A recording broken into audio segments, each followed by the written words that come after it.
Love him or hate him, you know his name. He built towers, chased headlines, courted chaos, and became president twice. Scandals, fame, impeachments, indictments, none of it stopped him. This is the story of a life that defied every expectation.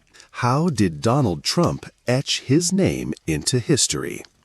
Welcome to Legendary Lives. If you're closing your eyes for the night or leaning in close for a story well told, you're in the right place. If you enjoy what we do here, make sure to like the video, subscribe, and drop a comment with where you're listening from. Now, get comfortable and let's begin. In the summer of 1959, a black Cadillac pulled up to the iron gates of the New York Military Academy, 60 miles north of New York City. A 13-year-old boy with a blonde crew cut sat in the back seat, eyes taking in the brick barracks and neatly trimmed parade grounds. This young cadet was Donald John Trump, and he was about to enter a world of regimented discipline far from his opulent home in Queens. For the rebellious Trump, this military school would become a crucible, a place where a restless boy would learn to channel aggression into ambition. To understand how Donald arrived at this turning point, we must journey back to the beginning of his story, into the family and forces that forged a Trump. Donald Trump was born on June 14, 1946, the fourth of 5 children in a prosperous Queens household. His father, Frederick Christ Fred Trump Sr., was a prominent real estate developer in New York, and his mother, Mary Ann MacLeod Trump, was a Scottish immigrant who had journeyed to America at age 18 in search of opportunity. Settling in the leafy enclave of Jamaica Estates in Queens, the Trumps lived in a large red brick Tudor home that symbolized the family's growing wealth and status. Fred Trump built his business, Elizabeth Trump and Son, into a thriving enterprise that developed middle-class housing in the outer boroughs. He was a stern, driven patriarch who never missed a chance to bend the rules if it meant getting ahead. To his children, Fred imparted a simple worldview. Life was a battle between winners and losers. There were only 2 kinds of people in this world: winners, or killers, and losers, he taught, according to family chroniclers.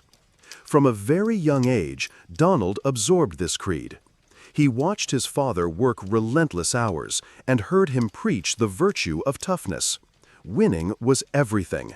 Losing was unthinkable. Donald's mother, Mary Ann, contributed a different influence. A soft-spoken woman from the Hebridean island of Lewis in Scotland, Mary Ann had a flair for the dramatic and an eye for grandeur. In 1953, when Donald was 6, he remembered seeing her captivated by the televised coronation of Queen Elizabeth II, the pageantry and pomp that so delighted her. Looking back, I realize now that I got some of my sense of showmanship from my mother, Donald later wrote, noting that Mary Ann always had a flair for the dramatic and the grand. If Fred instilled the hunger for success, Mary Ann nurtured Donald's appreciation for spectacle and confidence on the world stage. The Trump household was traditional in many ways. Fred expected his sons, Fred Jr., Donald, and Robert, to learn the family business from the ground up. When they were old enough, the boys spent summers on construction sites, hammering nails and collecting rents, absorbing their father's work ethic. In contrast, the 2 Trump daughters, Mary Ann and Elizabeth, were not funneled into the business. This clear demarcation left a strong impression on young Donald about his role in the family legacy. From the outset, Donald idolized his hard-driving father. He later recalled amusing himself as a boy by watching Fred's shrewd tactics in real estate. "It was always amusing to watch a certain scenario repeat itself," Donald wrote. "My father would start a building at the same time that 2 competitors began putting up their own buildings nearby. Invariably, my father would finish his building 3 or 4 months before his competitors did. Eventually, one or both of his competitors would go bankrupt, and my father would step in and buy them out. Through such observations, Donald learned that speed, efficiency, and a killer instinct could triumph in business. He saw Fred Trump as a living example of winning at all costs, a man who played by his own rules and usually came out on top. Yet for all his admiration of Fred, Donald's relationship with his mother would also quietly shape him. Mary Ann suffered a serious health crisis when Donald was just 2.5 years old. She nearly died from complications in 1949 and was hospitalized for a long period. In those crucial early years, Donald felt her absence. Donald, who was at a very, very critical point in his development as a child, was essentially abandoned by her, observed his niece Mary L. Trump, a clinical psychologist. The little boy learned not to expect comfort from his mother, a lesson that arguably hardened him. Biographer Mark Fisher noted that when asked how his mother showed love, Donald has nothing to say, underscoring the emotional distance in that relationship. This void only made Fred's influence loom larger. Deprived of maternal softness, Donald gravitated even more toward his father's creed of toughness. Years later, one of Trump's lawyers, Rudy Giuliani, remarked that the only standard Donald truly cared about was whether he met Fred's approval. He would say, "I think my dad would have done that differently, if ever he doubted himself." In the Trump household, Fred's word was law, and his respect had to be earned through strength. By all accounts, young Donald was energetic, assertive, and sometimes unruly. He grew up in a home of privilege, complete with a chauffeured car to private school and 8-bedroom mansion, yet the boy was no pampered prince. He was a pretty rough fellow when he was small, Fred Trump Sr. later remarked of his son's childhood behavior. Donald was known to get into scuffles with playmates and to defy authority at school. His early schooling was at the Kew Forest School in Queens, where he did well academically but frequently misbehaved. He chafed against rules and tested limits, developing a reputation as a boy who liked to stir things up. A famous anecdote from Donald's youth captures his combative streak. "In the 2nd grade, I actually gave a teacher a black eye. I punched my music teacher because I didn't think he knew anything about music," Trump later admitted. He nearly got expelled for this shocking act of defiance. "I'm not proud of that," he added, "but it's clear evidence that even early on I had a tendency to stand up and make my opinions known in a very forceful way." It was an extraordinary confession, suggesting that from the age of 7, Donald already had an instinct to challenge anyone he deemed incompetent, even a teacher, and to assert himself through aggression. "The difference now," he quipped decades later, "is that I use my brain instead of my fists." Donald's competitive fire extended to all facets of life. With his siblings, he could be domineering. His younger brother, Robert Trump, would often retell a childhood story that seemed to predict Donald's future. One day, the two brothers were building with plastic toy blocks. Donald had an idea to erect the tallest tower he could. When he ran out of his own blocks, he promptly took all of Robert's blocks as well, with Robert's acquiescence, and built his tower even higher. "I ended up using all of my blocks and then all of his. And when I was done, I'd created a beautiful building," Donald later wrote with unmistakable pride. He was so pleased with his creation that he glued the structure together, permanently sealing it. "And that was the end of Robert's blocks," he remarked unapologetically. Donald insisted he hadn't grabbed his brother's toys to be mean, but simply because the opportunity presented itself. The episode is telling. Even as a child, Donald seized opportunities decisively and relished winning, even if it meant his brother lost out. At home, Fred Trump encouraged toughness and competitiveness among his children. He had little tolerance for weakness. This proved especially difficult for Donald's oldest brother, Frederick "Freddie" Trump Jr. Freddie was 8 years Donald's senior, a gentle, amiable soul with a love of flying and a dream of piloting airplanes. Their father, however, expected Freddie to follow him into the real estate empire and viewed his son's aviation dreams as a lack of seriousness. Friends recall that Fred Sr. derisively called Freddie a chauffeur in the sky when the young man became a pilot. The eldest Trump son could not live up to the patriarch's exacting standards of a killer in business, and Fred Sr. made his disappointment painfully clear. Fred wanted his oldest son to be a killer, and Freddie was temperamentally the opposite of that, wrote Mary L. Trump, noting that Freddie's great failing in his father's eyes was his failure to be a different person entirely. As the older brother faltered, young Donald sensed a role he could fill. Donald was still in grade school when it became apparent that Freddie Jr. was not going to inherit the Trump mantle. The burden and opportunity to carry on Fred's legacy shifted to Donald, who embraced it eagerly. Donald later acknowledged watching Freddie's struggles with a mix of frustration and determination. He vowed never to follow in those footsteps, especially after seeing the toll his brother's alcohol addiction took on the family. Freddie would tragically die at age 42 in 1981, a loss that Donald cites as the reason he himself never drinks alcohol. By his early teens, Donald was already talking about joining his father's business and showing a precocious interest in deals and development. In fact, in high school summers, he began working for his father, checking building sites and reading cost reports. He once recalled coming home as a teen to find Freddie leisurely reading about airplanes. "Come on, Freddie, what are you doing? You're wasting your time," Donald scolded his big brother, urging him to focus on the family real estate business. Those who knew the Trumps say Donald had become Fred Sr.'s staunch little lieutenant, internalizing his father's ambitions as his own. This building tension came to a head in 1964 when Donald was 18. According to Mary L. Trump's account, Fred Sr. even dispatched Donald and Robert on a visit to Freddie's home to drive home a point. No sooner had they arrived than Donald, brimming with his father's authority, told his brother, "You know, Dad's really sick of you wasting your life." Freddie, hurt and angered, snapped back, "I don't need you to tell me what Dad thinks." The exchange was bitter. Here was Donald, barely out of military school, chastising his elder sibling on their father's behalf. The incident illustrates how completely Donald had inherited Fred Trump's will. He was now the enforcer of his father's expectations.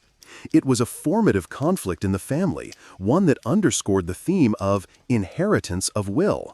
Donald had effectively taken up Fred's mantle of tough love and ambition, for better or worse. Long before that confrontation, Fred Trump recognized that his middle son's energy needed direction. By 1959, 13-year-old Donald had become difficult for his parents to manage at home and at school. He was bright and full of potential, but unruly, prone to mouthing off, pulling pranks, and challenging authority. Worried that this pretty rough fellow might veer further off track, Fred and Marianne made a dramatic decision. They would remove Donald from the familiar comforts of Queens and send him to a boarding school famed for its strict discipline, the New York Military Academy. The choice to enroll Donald at NYA was not made lightly, but Fred Trump believed it might instill the discipline his son lacked. In an effort to instill a sense of discipline, his parents enrolled him at age 13 in the New York Military Academy, one biographical account notes bluntly. Donald himself later understood why.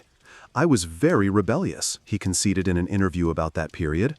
"I liked to fight. I liked to win." The military academy, with its hierarchy and regimented lifestyle, promised an outlet for those impulses, or at least a way to tame them. So it was that in the late summer of 1959, Donald Trump bid farewell to his family and entered NYMA as a new cadet. The academy, nestled in the Hudson Valley, ran on Army-style discipline. Cadets wore pressed uniforms, marched in formation at dawn, drilled in the afternoons, and addressed superiors as "sir."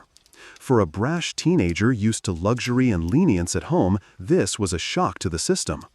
Timothy O'Brien, a Trump biographer, recounted that Donald described his arrival at NYMA as a kind of rude awakening. When he arrived at the military academy, for the first time in his life, someone slapped him in the face when he got out of line, O'Brien said of Trump's first days there. Suddenly, Donald could no longer bulldoze his way through every situation. He had to submit, at least outwardly, to a higher authority. Donald's early adjustment was rocky. Theodore Dobias, a no-nonsense World War II veteran who taught at NYMA and coached baseball, remembered that young Trump needed time to acclimate to the rigors of academy life. The structured schedule, the demerit system for infractions, the absence of his mother's doting presence and his father's protection, all of it forced Donald to adapt. But adapt he did. Dobias, who became a mentor to Donald, noted that even as a newcomer, he wanted to be number one. He wanted to be noticed, and he liked compliments. In the strict academy environment, Donald figured out how to earn praise. He followed orders when necessary, excelled in sports, and learned to get along great with the toughest authority figures by showing respect without cowering. Crucially, Donald discovered that the Academy's discipline could channel his natural aggression in a productive direction. "I learned to channel my aggression into achievement," he reflected later about his NYMA years. The school's motto of duty and honor might not have transformed Donald's inner nature, he remained as competitive as ever, but it taught him self-control. Rising early, shining shoes, making beds to perfection, drilling with a rifle and all weather, these habits instilled a form of self-discipline that would stick with him. Trump thrived on the competition inherent in the school's ranking and reward system. There were ranks to earn, leadership positions to attain, demerits to avoid, and athletic records to set. It was, in a sense, a 5-year lesson in dominance and toughness, something perfectly suited to Fred Trump's son. He talks about it as almost this rite of passage, notes biographer Timothy O'Brien about Trump's view of military school. As the years went by at NYMA, Donald Trump grew into a tall, confident teenager with a penchant for leadership and trouble in equal measure. He found outlets for his physical energy and competitive drive, particularly in sports. Trump excelled at baseball. By many accounts, he was one of the best athletes in the school. Serving as first baseman on the varsity baseball team, he could slug home runs and field with skill. Coach Dobias recalled Donald as a standout player and noted that thanks to his athletic prowess, Trump was considered something of a big shot on campus. "And you get that by working hard, and he did work hard," Dobias added, crediting Donald for his effort. Indeed, beneath the braggadocio that would later define him, young Trump showed a capacity for intense focus and hard work when chasing a goal, be it on the ball field or in the classroom preparing for an exam. Trump also pursued military rank within the Corps of Cadets. Over time, he was promoted through the cadet ranks, though in the first few years, nothing about his rise was extraordinary. He was not automatically at the top. He had to earn each step. By his senior year, 1963, Trump had risen to the rank of cadet captain and was given command of A Company, one of the Academy's elite student units. It was a prestigious position for a cadet, one that came with significant authority over younger students. Donald relished the authority. Former classmates recall that he enforced the rules strictly, so strictly in fact that he could come off as a bully. Donald Trump yelled at his classmates, he pushed them around, he ruled dormitory life with an iron fist, journalist Mark Fisher recounted from interviews with Trump's peers. The culture of the Academy allowed senior cadets to discipline freshmen, sometimes harshly. "All of us were part of this culture of you beat on kids when they didn't do the right thing," remembered Sandy McIntosh, who was a younger cadet during Trump's tenure. Hazing of underclassmen was an entrenched tradition, and Trump both endured it and later dished it out. One classmate, Harry Falber, described how you got hit, you may have gotten slammed against the wall if you stepped out of line. Donald learned quickly. If you wanted to survive and thrive at NYMA, you couldn't be soft. Not every cadet admired Trump's leadership style. Some resented his brashness and privileged background. Other kids didn't like him all that much, noted Gwenda Blair, author of a Trump family biography. He wasn't that popular because he was so competitive. It's telling that even as a teenager, Donald's single-minded drive to win, to be number one, could alienate others. Yet, Blair adds, it was an environment that he thrived in. The military academy's hothouse of competition, hierarchy, and machismo was the perfect stage for Donald to test himself. He loved the challenge of it all. In the fall of his senior year, however, Trump's aggressive style led to a minor controversy. After just a month as commander of A Company, the Academy administration unexpectedly removed Trump from his post and reassigned him to a different role on the student staff. Officially, this was framed as a promotion. Donald was given a job in the Academy's headquarters, which he later insisted was an elevation for good performance. "I had total control over the cadets. That's why I got a promotion, because I did so good," Trump recalled, characteristically confident in his version of events. However, some of his fellow cadets remembered it differently. They claim a freshman under Trump's command had complained of severe hazing, prompting administrators to intervene. According to these accounts, Trump was relieved of his company command because the school felt he wasn't properly supervising his subordinates' harsh treatment of younger cadets. One former cadet, Lee Ains, said the school decided to make a switch after his complaints, believing Trump had been spending too much time away from the barracks, letting others enforce discipline too ruthlessly. The truth may lie somewhere in between. Colonel Theodore Dobius, Trump's mentor, recalled that Trump was indeed moved to the staff and another cadet took over A Company who was a little tougher on the kids than Donald was, implying the Academy might have felt Donald wasn't tough enough on discipline. In an almost paradoxical twist, Donald Trump, known as a bully among peers, was possibly removed for not cracking down hard enough, or at least not keeping close enough watch on hazing within his company. When pressed years later, Dobius diplomatically affirmed Trump's claim that he was promoted to a staff position. Regardless of the exact reason, Donald characteristically spun the outcome in his favor. Even in a setback, he declared victory. This incident foreshadowed a pattern that would follow Trump into adulthood. When faced with controversy or potential failure, he would find a way to claim success. Often the center of controversy, he finds a way to emerge by declaring victory and claiming success, even if the facts are more complicated. The Washington Post later observed about Trump's handling of the episode. At 17, Donald had already learned how to protect his image and ego, lessons that would serve him in the cutthroat world of business and beyond. By the time Donald Trump graduated from New York Military Academy in the spring of 1964, he had been molded into a very different young man than the freckle-faced boy who arrived 5 years earlier. He stood taller, at 6'2", carried himself with military bearing, and exuded confidence bordering on swagger.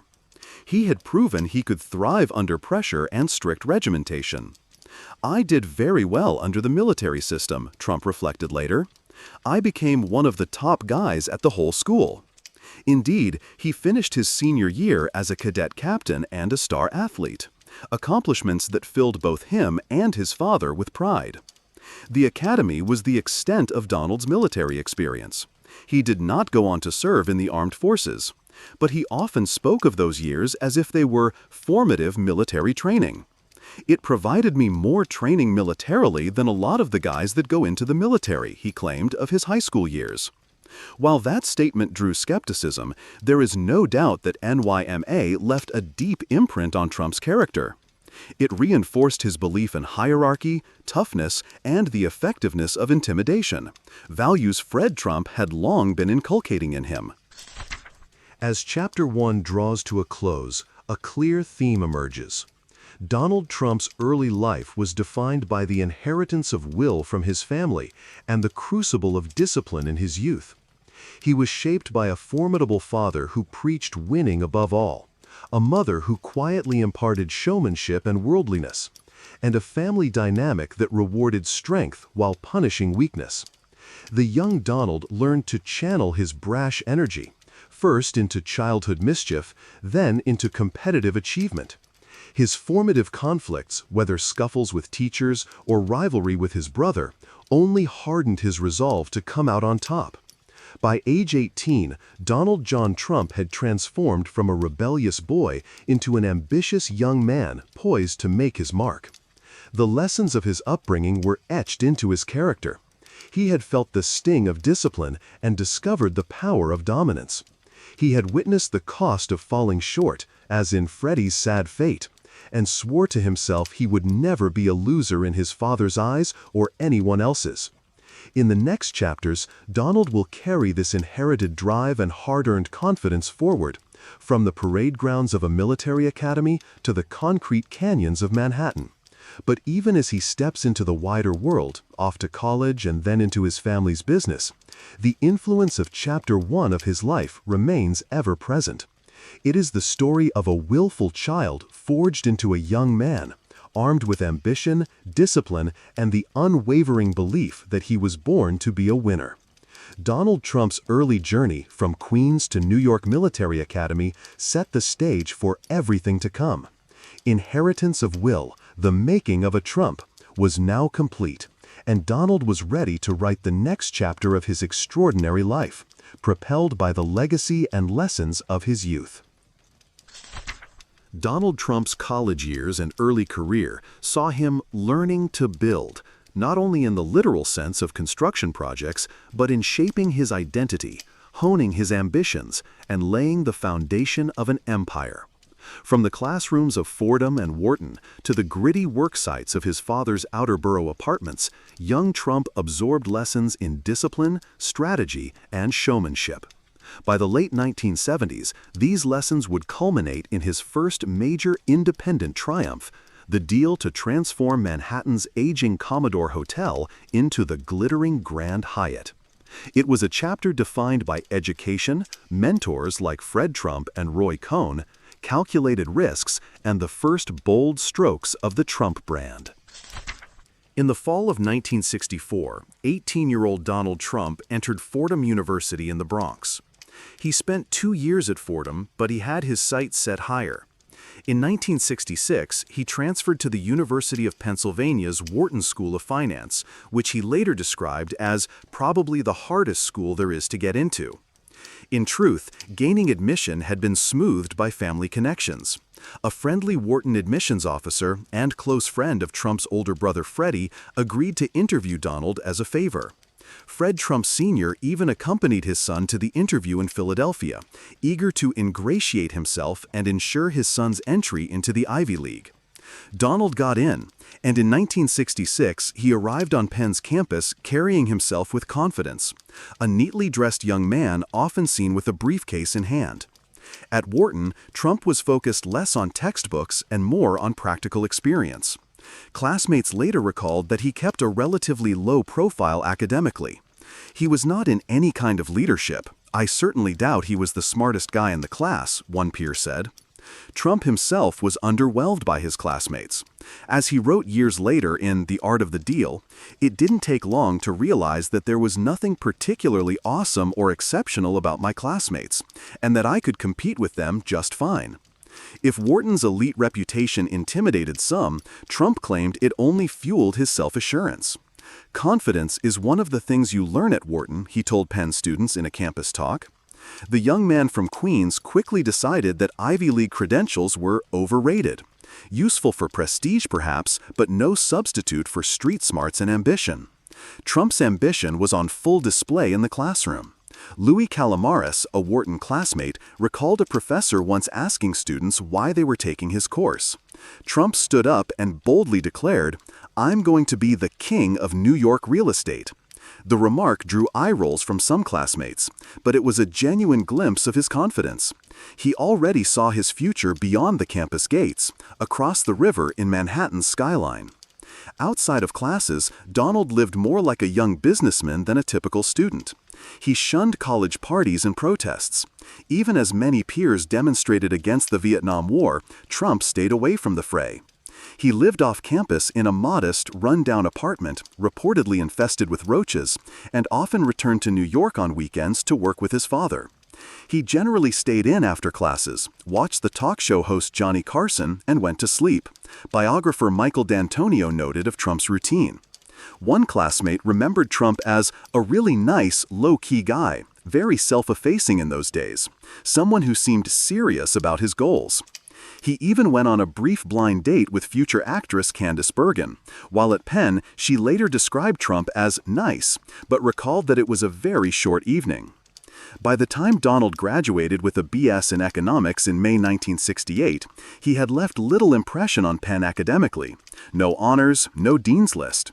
His name appeared in the commencement program as a single unadorned line, Donald John Trump. The real education Trump valued had come from beyond the classroom. Perhaps the most important thing I learned at Wharton was not to be overly impressed by academic credentials, he reflected later. He had been Trump, but not Trump, as he put it, not yet the brash public figure, but a young man testing the limits of his talents. And while he hadn't become a campus legend, he had gained what he truly wanted, knowledge to apply in the real world and the unshakable confidence that he was destined for bigger things. Armed with his Wharton degree, 22-year-old Donald returned to New York in 1968 to apprentice under his father, Fred Trump. Fred's company, Trump Management, was a thriving real estate business providing middle-class housing in Queens, Brooklyn, and Staten Island. Fred Trump was a strict, highly disciplined businessman of the old school, known for wearing conservative suits, penny-pinching on construction supplies — he famously picked up stray nails at job sites to reuse later — and operating out of a simple Brooklyn office where he might serve visitors cheese sandwiches. From a young age, Donald had watched and learned. Now he was eager to prove himself as more than the boss's son. Donald's early tasks in the family business were humble. He spent time collecting rents, handling maintenance complaints, and learning the nuts and bolts of property management. In the mid-1960s, while still in college, he even helped with a troubled Trump-owned apartment complex in Cincinnati, Ohio, called Swifton Village, what he would later herald as his, quote, first big deal. Fred had purchased the 1,200-unit Swifton Village in 1964 at a foreclosure auction, and over the next several years, the Trumps renovated and managed the complex. Donald pitched in, doing menial tasks like painting and yard work during his summer breaks. He did not run this place, his father did, one employee remembered, recalling that the young Trump at the time had absolutely no say in nothing. Nevertheless, Donald learned by observation. He saw how his father added value by fixing up the apartments and keeping costs down. When they sold Swifton Village in 1972, it fetched $6.75 million, about a $650,000 profit over the purchase and repair costs. Donald gleefully cast the project as a shining success in later retellings, even dubbing himself the, quote, Cincinnati Kid in his memoir. In reality, the profits were modest, but the legend was born.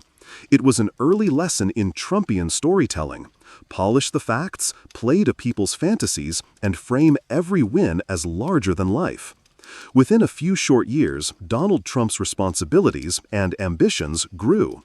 In 1971, at just 25, he was given control of Trump Management and effectively took the reins from Fred. He promptly moved the company's base of operations from Brooklyn to a small Manhattan office and rebranded the business as the Trump Organization in 1973. The change signaled a new direction. Donald wanted to take the Trump name citywide and even nationally, expanding beyond the outer boroughs. Donald also began to realize that he wanted something different from his father, one observer noted. Whereas Fred was content building brick apartment houses in Queens and Brooklyn, Donald hungered for the glamour of Manhattan skyscrapers. "I would rather sell apartments to billionaires on Fifth Avenue than to people in Brooklyn who chisel me down because every penny is important," Trump later admitted of his early mindset. As he put it, quote, "You have to be comfortable with what you're doing, or you won't be successful. I used to stand on the other side of the East River and look at Manhattan. From across the river, the young developer gazed at the glittering skyline and envisioned his name emblazoned on the big city's tallest towers." Despite his dreams of Manhattan, Donald's formative lessons remained rooted in his father's world. Fred Trump was not just a mentor, but a safety net. Fred had cultivated deep connections in New York's political circles, relationships that would soon prove invaluable to Donald's endeavors. For decades, Fred had lunched with Brooklyn power brokers, the so-called Knights of the Round Table, and greased the wheels of city politics as a generous donor. He befriended influential figures like Brooklyn Democratic boss Abe Beame, who became New York City's mayor in 1974. Fred's reputation was of a shrewd but honest builder. He was well liked by contractors and local officials.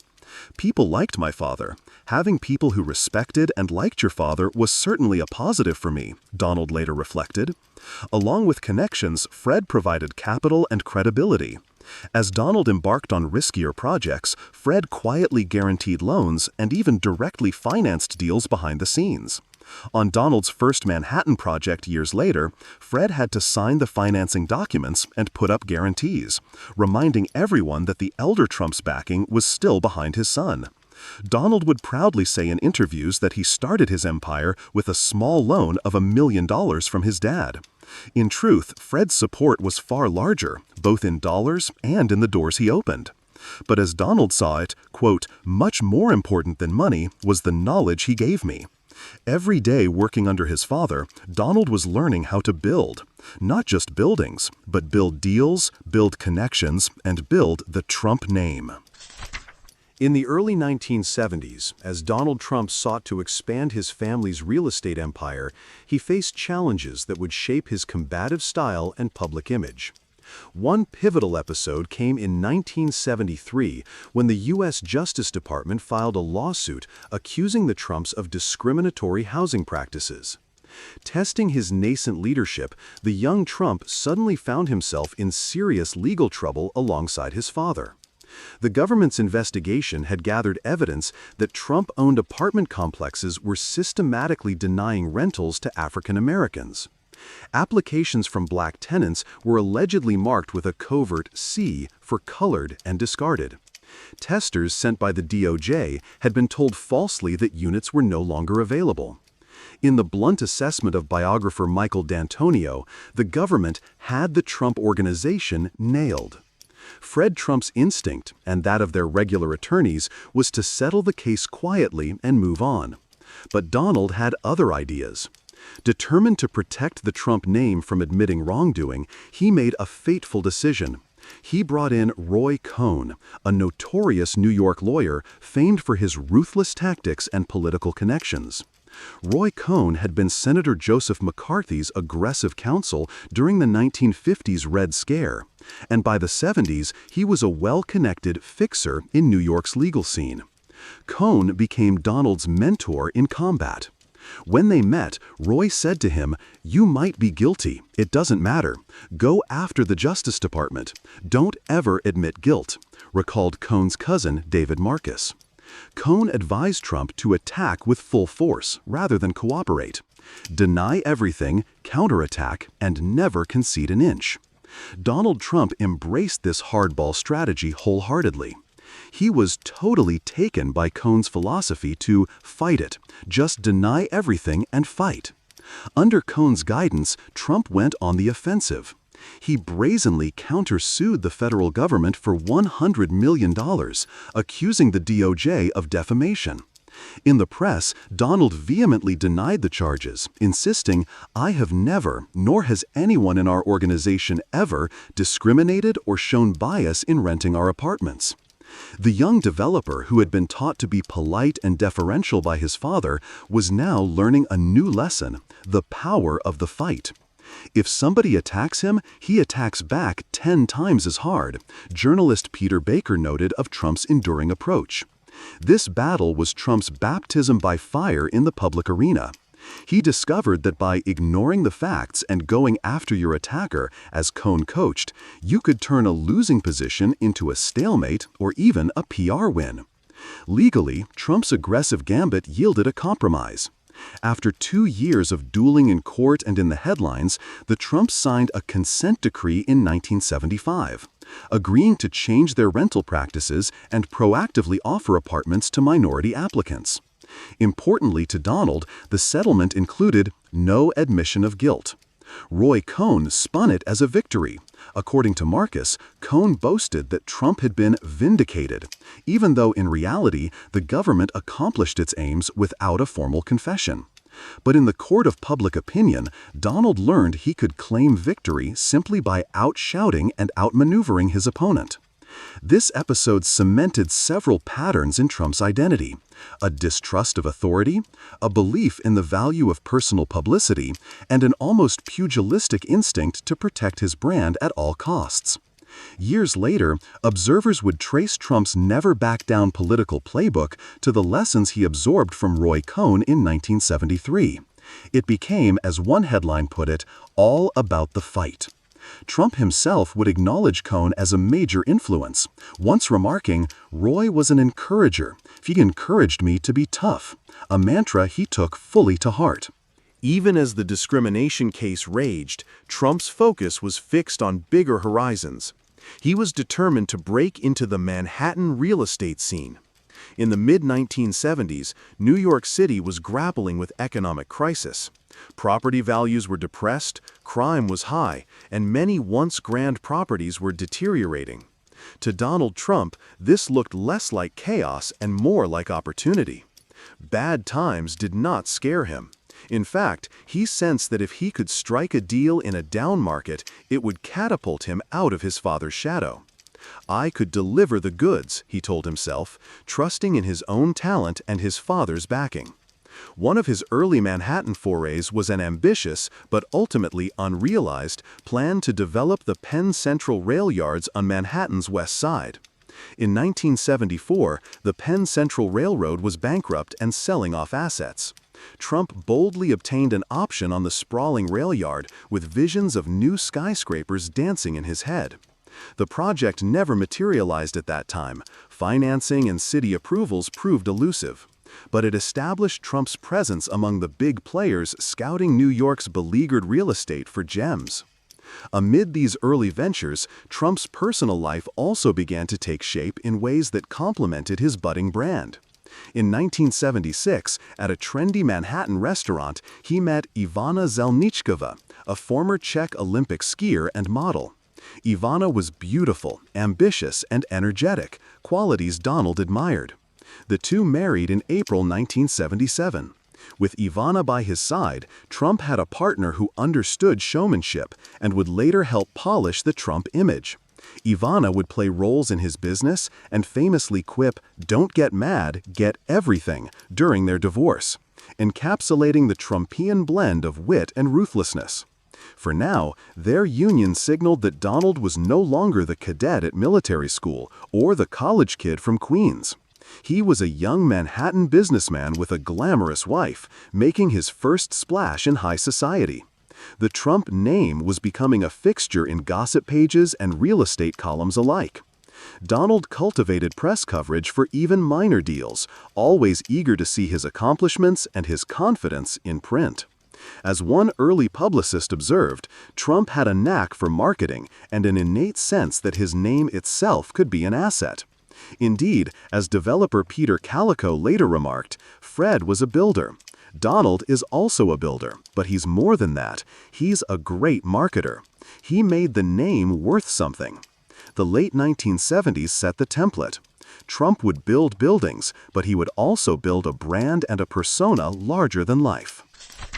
By 1975, New York City was in dire straits, on the brink of bankruptcy, with garbage piling on streets and iconic structures falling into disrepair. It was precisely then that Donald Trump seized on the chance of a lifetime. His target was a faded Beaux-Arts hotel on East 42nd Street, the Commodore Hotel, a once grand 2,000-room establishment adjoining Grand Central Terminal. The Commodore had opened in 1919, but by the mid-70s it had become a symbol of New York's decline.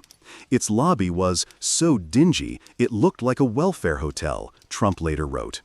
The hotel was nearly empty, losing money, and its owner, the bankrupt Penn Central Railroad, was desperate to unload it. To Trump, the Commodore was a diamond in the rough. He envisioned stripping its old brick facade and remaking it into a sleek, modern tower that would signal a revival and announce Donald Trump's arrival on the center stage of Manhattan real estate. However, turning this vision into reality was a tall order for a 29-year-old developer with no major projects to his name. Trump had, at that point, 0 completed projects in Manhattan and no serious cash of his own.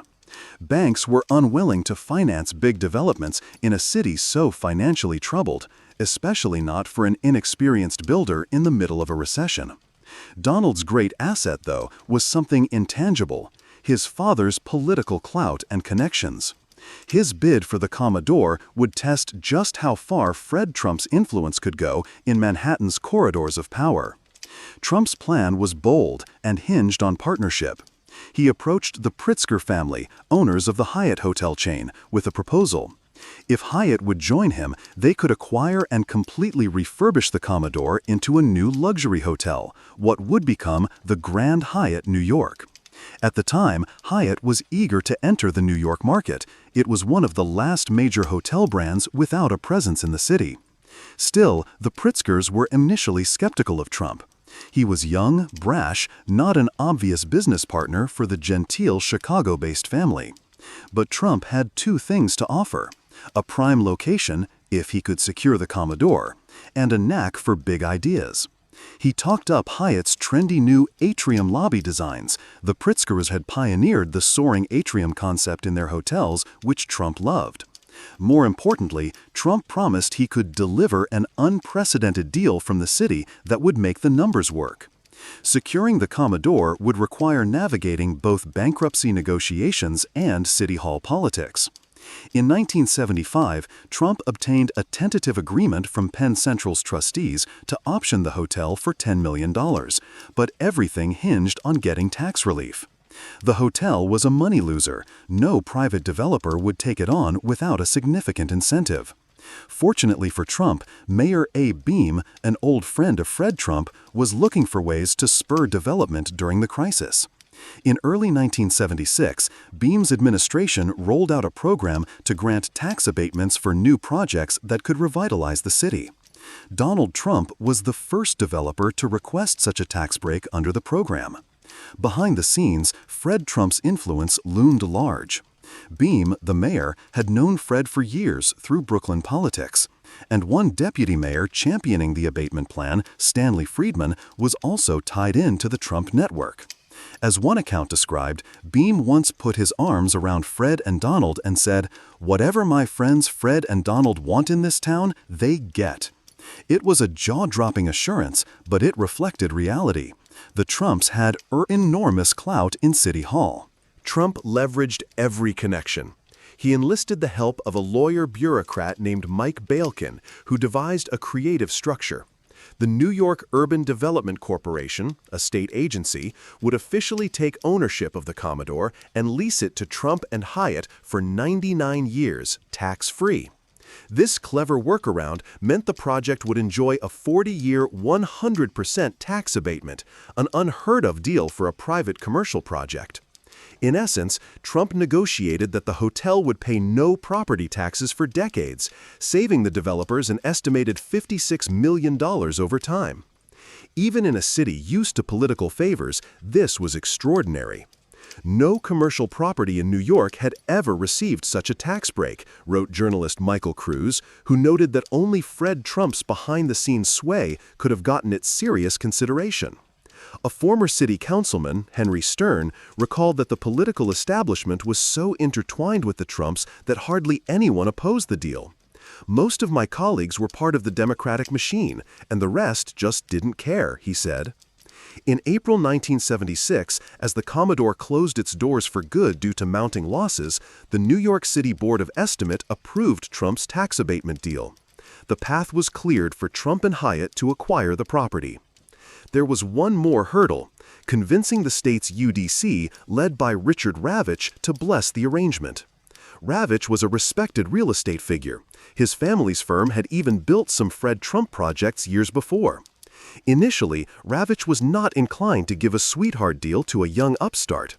Trump, never shy, personally met with Ravitch, brought in by his new lobbyist hire, Louise Sunshine, who had ties to the governor. The meeting turned confrontational. Trump pressed for a full tax exemption. Ravitch offered a more modest compromise, deferring taxes but not forgiving them entirely. Unwilling to compromise, Donald snapped, "If you don't give it to me, I'll have you fired." Ravitch promptly threw Trump and Sunshine out of his office. It was a brash move that could have backfired disastrously. But even Ravitch's resistance could not ultimately derail the deal. Trump had Mayor Beam and Governor Hugh Carey on his side, both eager to see the project move forward. Carey, notably, had been a beneficiary of Trump family donations and was friendly to their interests. In the end, Ravitch relented, and UDC approved the agreement. Trump had stared down the New York establishment and, improbably, bent it to his will. With financing secured, thanks to his father's guarantees and the promise of the tax abatement, Donald Trump officially purchased the Commodore in 1977. Hyatt came aboard as co-owner and operator. Plans for the renovation were drawn up. Trump insisted on a new sleek glass curtain wall facade to replace the old brick, a modern look that would catch eyes. In a telling detail, he even requested the hotel's floor numbering skip from 12 to 14, labeling what was technically the 13th floor as 14 to give a taller impression. A flourish Hyatt allowed despite architects' objections. Construction began in 1978. As work got underway, Fred Trump visited the site often, proudly watching his son take on Manhattan. Fred had promised officials he would provide financial credibility and keep an eye on costs. The elder Trump's reassuring presence helped both the lenders and the city sleep at night. But on the ground, it was Donald's show. "We all knew it was Donald's show and not Fred's," said Barbara Ress, a project manager on the job, recalling how Donald deftly balanced respect for his father with making clear who was in charge. In September 1980, the transformation was complete. The Commodore reopened as the Grand Hyatt New York, boasting a gleaming mirrored glass exterior and a sumptuous marble atrium lobby. Trump, ever focused on image, stood beaming with his wife Ivana at the grand opening, welcoming New York's elite to his hotel. Overnight, the project was hailed as a symbol of Midtown's renewal.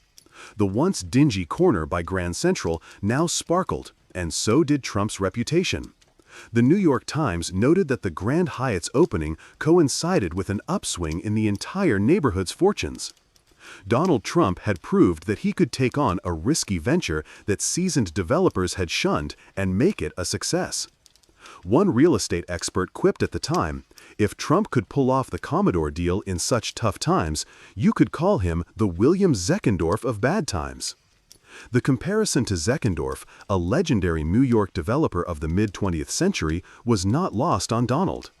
It was exactly the kind of legendary stature he craved. For Donald J. Trump, the Grand Hyatt deal was the crowning achievement of his early career.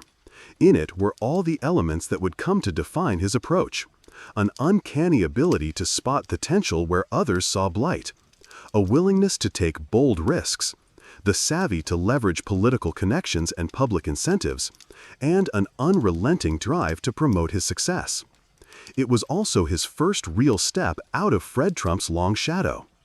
"Donald is the smartest person I know," Fred had proudly told the Times years earlier, adding that everything he touches turns to gold. With the Grand Hyatt, Donald set out to prove his father right. He had learned from the best and then dared to do things differently. Flashier, bigger, more controversial perhaps, but undeniably effective. As the 1970s came to a close, the young Trump had built the first shining pillar of his empire, and, in the process, had begun to build the legend of the Donald. In Chapter 3, the saga continues as Donald Trump rides the momentum of the Grand Hyatt deal into the boom of the 1980s, erecting Trump Tower, expanding into casinos and airlines, and navigating the highs and lows that would make him one of New York's most famous figures. But the foundations of that rise were laid here, in these early years of education and first deals. Donald Trump had learned how to build, not only buildings, but an image and ambition that would carry him to unimagined heights. The boy from Queens had become a Manhattan player, and he was just getting started. In the early 1980s, New York City bore witness to the meteoric rise of Donald J. Trump, a brash young developer from Queens determined to etch his name into the Manhattan skyline. His crowning statement was Trump Tower, the gleaming skyscraper of bronze glass and polished marble that opened in 1983 on Fifth Avenue. Trump Tower was more than a building. It was Trump's self-portrait in steel and stone, a monument to his own ego and ambition. "I like thinking big. I always have," Trump wrote in his 1987 book, The Art of the Deal. "If you're going to be thinking anyway, you might as well think big. I was looking to make a statement. I was out to build something monumental." And he did. Trump Tower's atrium cascaded with a 60-foot indoor waterfall and was lined with Ivana Trump's hand-picked pink marble, a level of opulence that screamed for attention. Donald insisted his own name dominate the entrance in giant brass letters, openly declaring, "I have featured and will always continue to feature my name prominently in all my enterprises." In Trump's mind, the name was the brand, and the brand was everything. It was around this time that even his wife Ivana began playfully referring to him as the Donald, a nickname that underscored how singular and outsized his persona had become. Trump's vanity and sense of identity were deeply tied to projecting an image of grand success. He cultivated an extravagant personal style, the expensive suits, the dramatic gestures, the bold claims, all calibrated to make himself unmissable. As one profile noted in 1984, he is the brassy 38-year-old developer who, with his wife Ivana, has built the hottest properties in New York, offering the most expensive apartments to the world's wealthiest. His projects were always sold as world-class and record-setting. The tallest buildings, the richest buyers, the greatest hotel in the world that he fantasized building. This self-promotional flair often veered into exaggeration. Before unveiling Trump Tower's design, Trump instructed an architect to inflate its specs beyond reality. "Give them the old Trump bullshit," he said. "Tell them it is going to be 1,000,000 square feet, 68 stories, even though the tower would top out at 58 stories. He knew that selling an image of bigness and glamour was as important as the reality. As Trump later admitted, people want to believe that something is the biggest and the greatest and the most spectacular, and he was happy to oblige, even if it meant a bit of artful hyperbole. It was a lesson he'd absorbed from his mentor and lawyer, Roy Cohn, who famously taught him that perception is power. When a minor scandal erupted in 1980 over Trump's demolition of valuable Art Deco friezes on the Bonwit-Teller building, the site of Trump Tower, Donald's response could have been scripted by Cohn. The Metropolitan Museum of Art had wanted the sculptures preserved, but Trump's crew jackhammered them to pieces. Confronted by the press, Trump shrugged off the outrage with characteristic brazenness. "Who cares?" he quipped. "Let's say that I had given that junk to the Met. They would have just put them in their basement." In Trump's world, nothing, not art, nor critics, nor facts, would impede the image of himself he sought to construct. Yet behind Trump's craving for fame and approval lay the imprint of his father, Fred Trump, and the world in which Donald came of age. Fred was a successful but low-key real estate man in Queens and Brooklyn, and from him Donald inherited a fierce work ethic and an instinct for deal-making. Fred's influence was also literally foundational. After Donald's graduation from Wharton, he began making deals, quote, "with an instinctive feel for buying and selling and the security of his father's money." The elder Trump's wealth quietly underwrote Donald's early ventures, a safety net that emboldened Donald to dream ever bigger. Decades later, it would emerge that Fred funneled millions to support Donald's sometimes troubled projects. But Donald hungered to step out of his father's shadow and reinvent himself as Manhattan's most important developer, not just Fred Trump's son. Roy Cohn greased that transition. Trump met Cohn, the notorious ex-McCarthy henchman turned New York power lawyer, in 1973, and Cohn became his legal attack dog and strategic consigliere. With Cohn's clout and connections, Trump muscled into the elite circles of Manhattan that would have scoffed at the rough-edged kid from Queens. The two made an odd pair. Trump tall, swaggering, and blonde, Cohn short, ferret-like, and ferocious, but they were inseparable. "Donald is my best friend," Cohn would say in the early 80s. Trump, for his part, admired Cohn's ruthless style. "All I can tell you is he's been vicious to others in his protection of me," Trump said of Cohn in 1980. "He's a genius. He's a lousy lawyer, but he's a genius." With Cohn's tutelage, Trump learned to never back down, never admit fault, always claim victory. Cohn's fee for services, as one observer quipped, was ironclad loyalty. And Trump did remain loyal, at least while Cohn was useful. Together, they fought off lawsuits and secured sweetheart deals from city officials. Cohn even advised Donald on personal matters, urging him to make Ivana sign a prenuptial agreement before their 1977 marriage, a move that showed Trump's early insistence on control in every arena of life. In these years, Donald Trump's identity coalesced as someone who would stop at nothing to get what he wanted and attach his name to what he saw as greatness. He was, as a Washington Post profile put it at the time, a media cultivator with an oversized ego to his detractors, and to his admirers, a paragon of energetic brilliance who could revive even a struggling city. Both images fed Trump's vanity, and both, in their own way, were true. The image Trump projected was gradually becoming inseparable from the man himself. Trump's ambitions in the 1980s were not confined to Manhattan. He set his sights on Atlantic City, a seaside resort town where gambling had recently been legalized, and fortunes were ripe for the taking. Never one for half measures, Trump dove into the casino business with the same grandiosity he brought to real estate. "I wasn't satisfied just to earn a good living," he said. "Deals are my art form. I like making deals, preferably big deals. That's how I get my kicks." For Trump, bigger was always better, and no gamble was too large. With backing quietly secured from his father and political grease from Roy Cohn and ally Roger Stone, Trump obtained a casino license and prime land on the Atlantic City boardwalk. In 1984, he opened Trump Plaza, a casino hotel on the boardwalk, built in partnership with Harrah's. A year later, he bought a struggling second casino, the Hilton, which he promptly rebranded Trump's Castle, and installed Ivana as its president. By the late 80s, Trump was boasting of an empire that stretched from Manhattan to the Jersey Shore. Flush with confidence, he described himself not just as a developer, but as a master dealmaker who could conquer any industry. In 1985, he even purchased a storied 281-foot yacht, renaming it the Trump Princess, simply because, in his words, "I've always wanted a yacht." Owning the biggest yacht or the glitziest casino was, to Trump, further proof that he was winning. But Trump's appetite for risk grew as quickly as his empire, and the late 1980s saw some of his most audacious and dangerous ventures.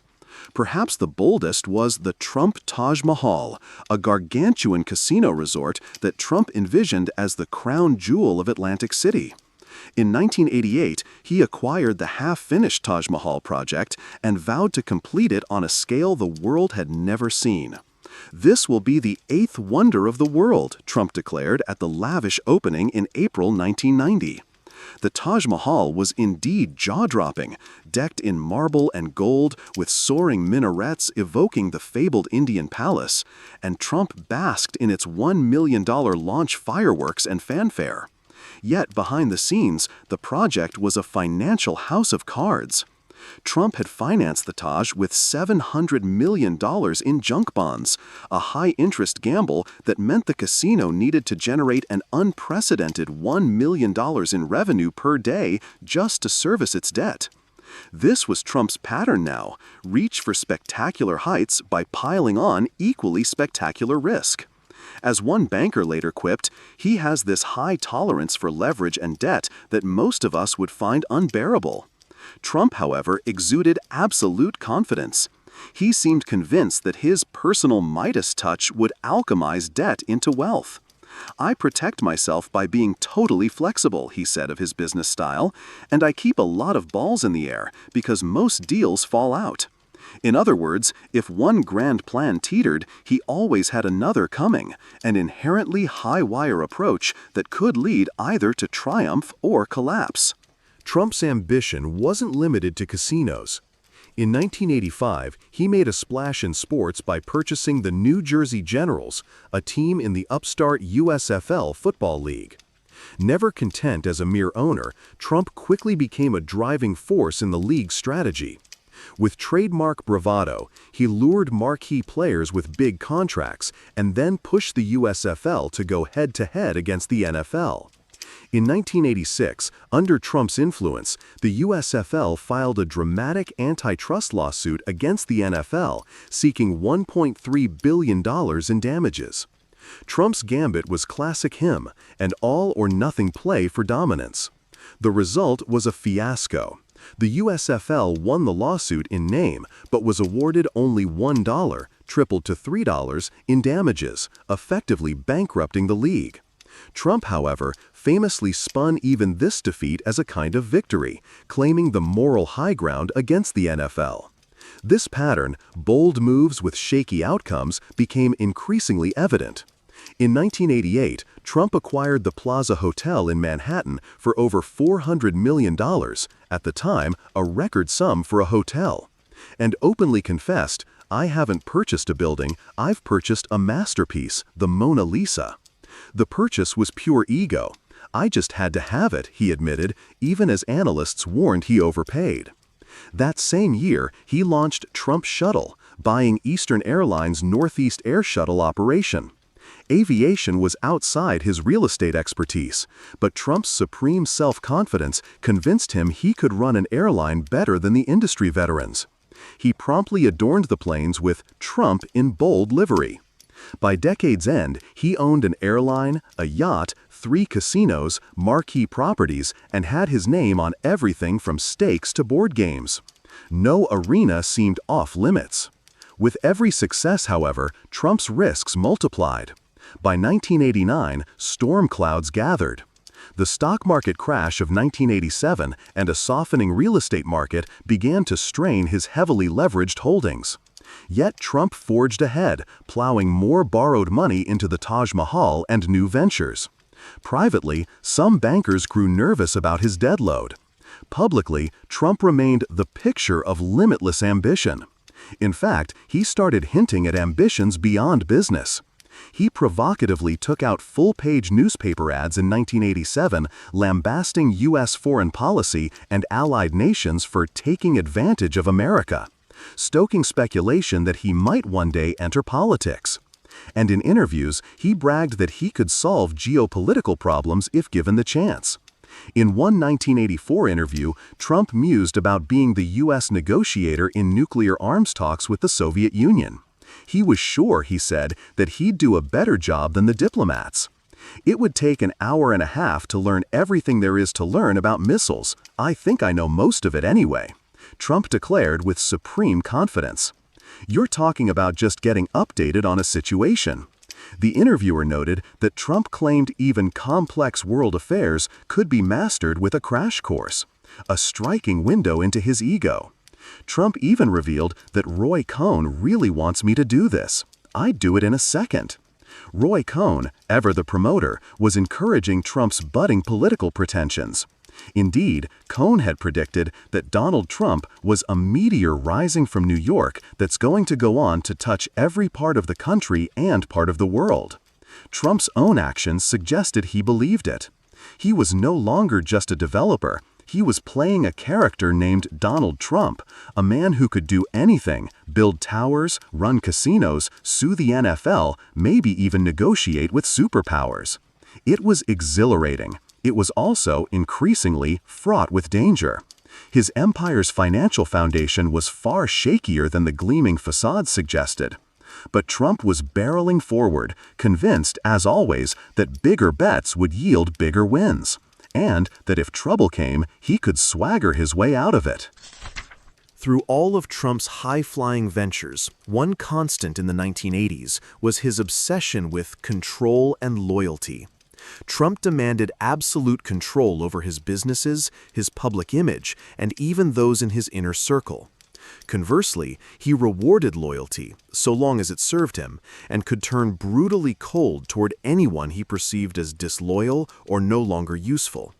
Nowhere was this dynamic more evident than in his relationship with Roy Cohn, the man who had been Donald's fiercest ally and fixer. Cohn's influence on Trump was profound. He taught Donald to attack relentlessly and never apologize. The 3 rules of PR, Cohn imparted to Trump, a colleague recalled, were simple. Attack, attack, attack, admit nothing, and no matter what happens, claim victory. Trump absorbed these lessons. If an employee or contractor displeased him, Trump's response was often to threaten lawsuits or cut them off. If a news story cast him negatively, he would blast the reporter or provide an alternate narrative. When you attack Donald, he will punch back 10 times harder, as one close observer later noted, a modus operandi straight out of Roy Cohn's playbook. Inside the Trump organization, Donald maintained tight personal control. He was the sole proprietor of his business empire, preferring to delegate specific tasks but never ultimate authority. Executives knew that Trump's approval was the coin of the realm, and many went to great lengths to earn his favor. "I insist on being involved in every aspect of my deals," Trump wrote. He couldn't stand to be outshone or kept in the dark.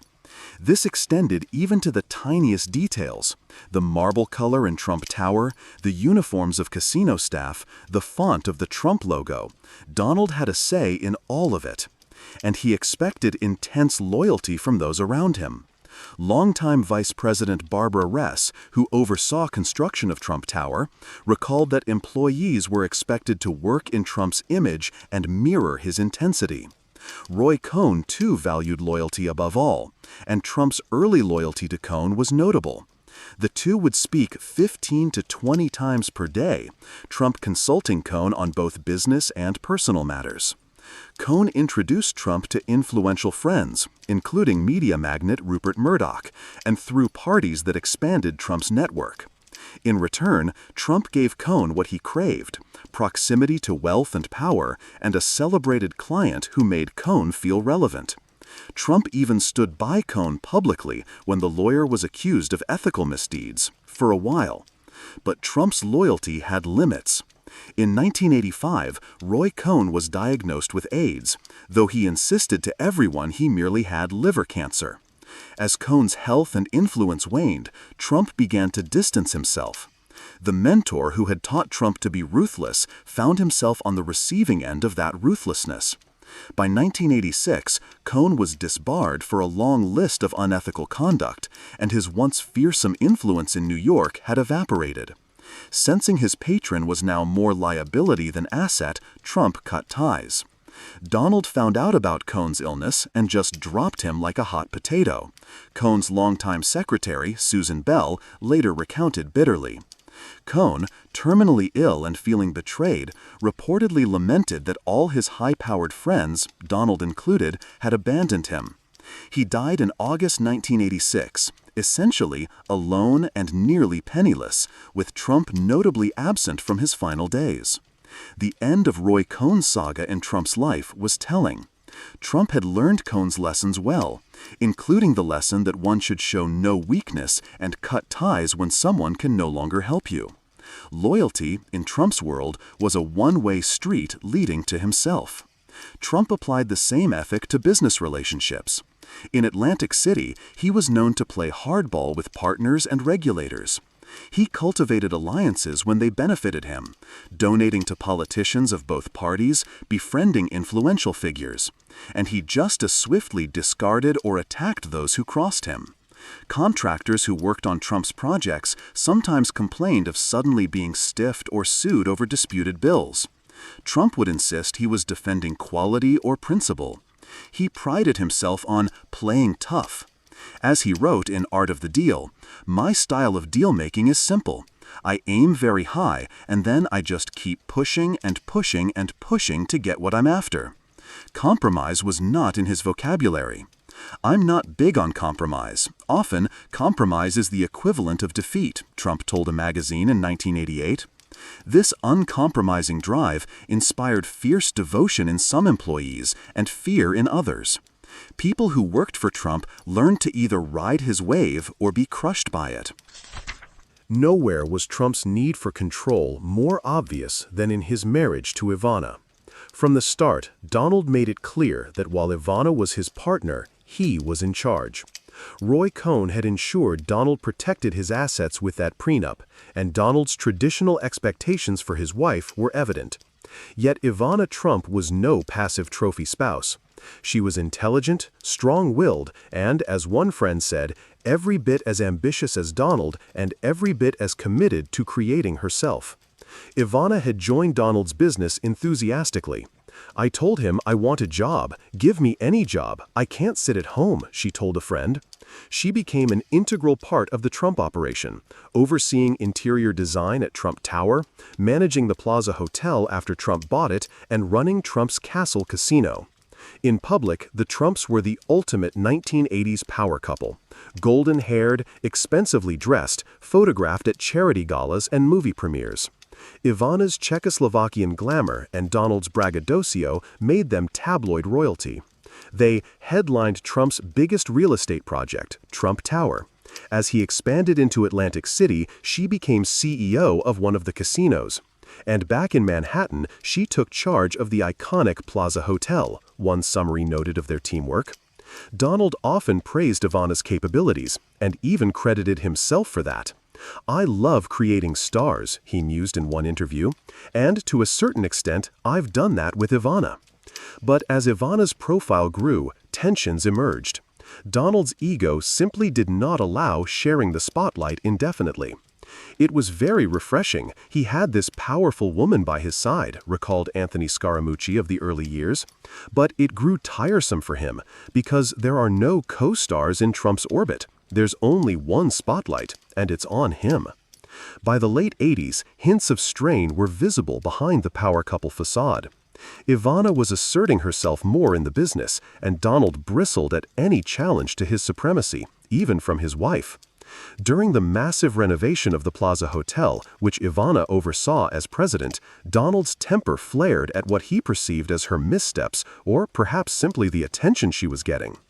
Barbara Ress recounts an incident when Donald and Ivana toured a newly redone Plaza room. "He didn't like the furniture, and he started cursing out Ivana," Ress said. "He was so angry, he ripped a door off a piece of furniture. The public was none the wiser, but those close to the Trumps saw the cracks forming.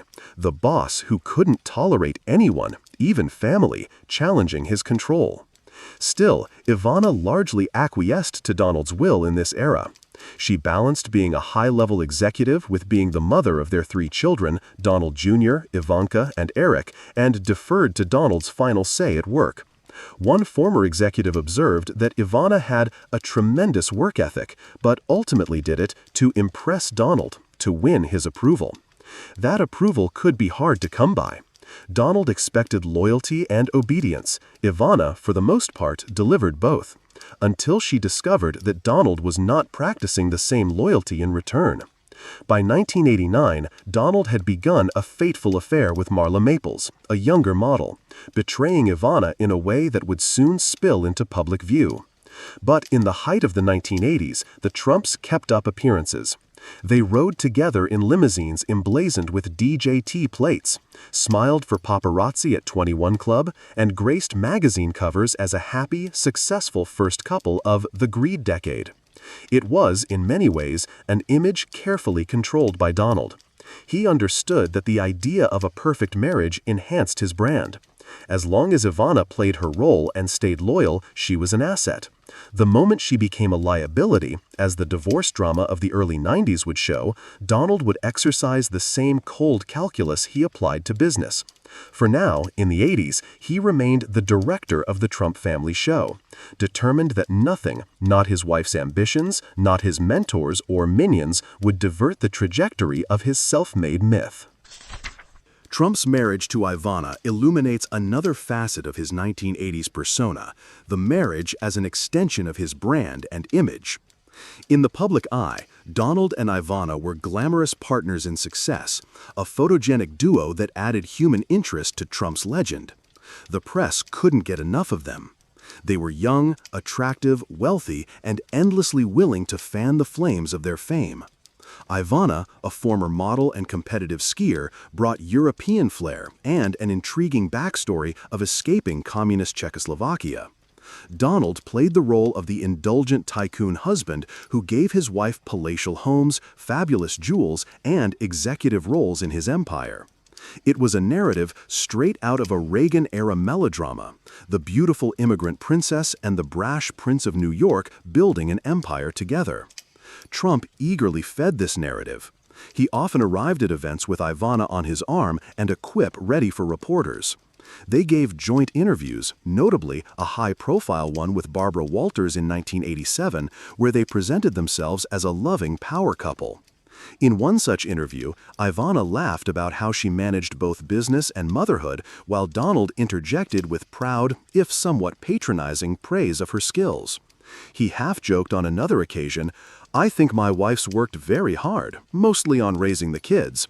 Then added with a grin, "But I've put her to work now running a casino." This mix of chauvinism and admiration defined Trump's view. Ivana was an asset, but he remained the star.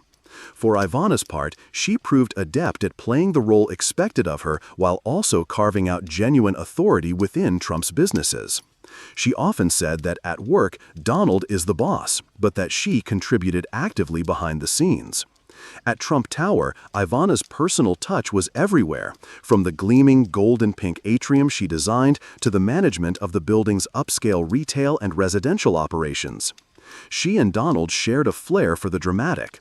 They would descend the Trump Tower escalator together in front of news cameras, projecting an image of domestic and business bliss intertwined. As observers noted, during the opulent 1980s, the Trumps were an it couple, spotted at Broadway openings, photographed on red carpets, and adorning the gossip columns. They even occasionally brought along their young children for magazine features, Ivana famously dressing them in matching outfits to complete the portrait of the perfect Trump family. Everything, of course, was highly orchestrated. Donald understood that the story of his happy family burnished the story of his success. He once allowed a People magazine profile to tour the nursery in Trump Tower, showing off a life where wealth and family coexisted in harmony. "I adore my wife. I have a great family," he would say, tying it into his broader narrative of winning at everything. However, behind the scenes, image sometimes diverged from reality. As Donald's business pressures mounted in the late 80s, he could be short-tempered and absent at home. He spent more time in Atlantic City or traveling for new deals, while Ivana managed the household and her assignments. Ivana later recounted how she would call Trump's office at night just to catch him, knowing he often worked very late. Trump's need for attention and excitement also led him to relish the company of other beautiful women in the New York scene, and rumors swirled of his less than faithful behavior. Ivana, for her part, struggled with being a full-time executive and full-time mother under the scrutiny of tabloids that alternated between praising her as Donald's glamorous half and pitying her as the wife of a notorious flirt. The couple staunchly denied any marital troubles throughout the 80s, an era when tabloids were far less aggressive than they would become. Indeed, Trump's iron grip on his public image meant that most media portrayed the Trump marriage as another achievement of his. A 1988 New York Times piece on Ivana described her as her husband's partner and credited her with adding a touch of class to his ventures. But it also included Donald's telling joke, "My wife's a great manager. She manages to get along with me." It was humor with an edge of truth. Being Mrs. Trump required navigating Donald's outsized personality. By decade's end, the facade began to crack. In 1989, whispers of Donald's affair with Marla Maples, a former beauty queen 17 years his junior, began circulating in New York gossip circles. Trump did little to hide it. In fact, the man who craved attention seemed almost drawn to the risk of scandal. He took calls from Marla at his office in Trump Tower, and insiders noticed tension between him and Ivana. Still, the Trumps kept up appearances for a time. It wasn't until early 1990, on a family ski vacation in Aspen, that the drama exploded publicly. A story to be told in the next chapter. But even this impending personal crisis demonstrated Trump's instinct to manage his image.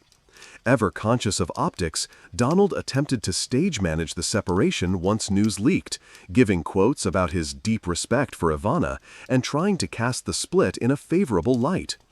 Ivana, however, would not be controlled in the end. Her hurt and anger became tabloid fodder, culminating in a headline-grabbing divorce. In the 1980s chapter of their lives, however, the marriage largely served the narrative of Trump's rising empire. Ivana's presence humanized Donald's relentless ambition, and her elegance softened his blunt edges.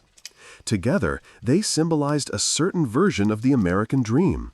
Immigrants and entrepreneurs, beauty and wealth, all rolled into one photogenic package. Trump was savvy enough to leverage that image at every turn. The Trumps sold magazines as well as apartments. And Donald knew that very well. He once remarked, in a moment of candor about media strategy, "Good publicity is preferable to bad, but from a bottom-line perspective, bad publicity is sometimes better than no publicity at all. Controversy, in short, sells." Throughout the 80s, his marriage provided plenty of good publicity, a stable foundation that made his flamboyance seem more grounded. He would ride that goodwill until it ran out.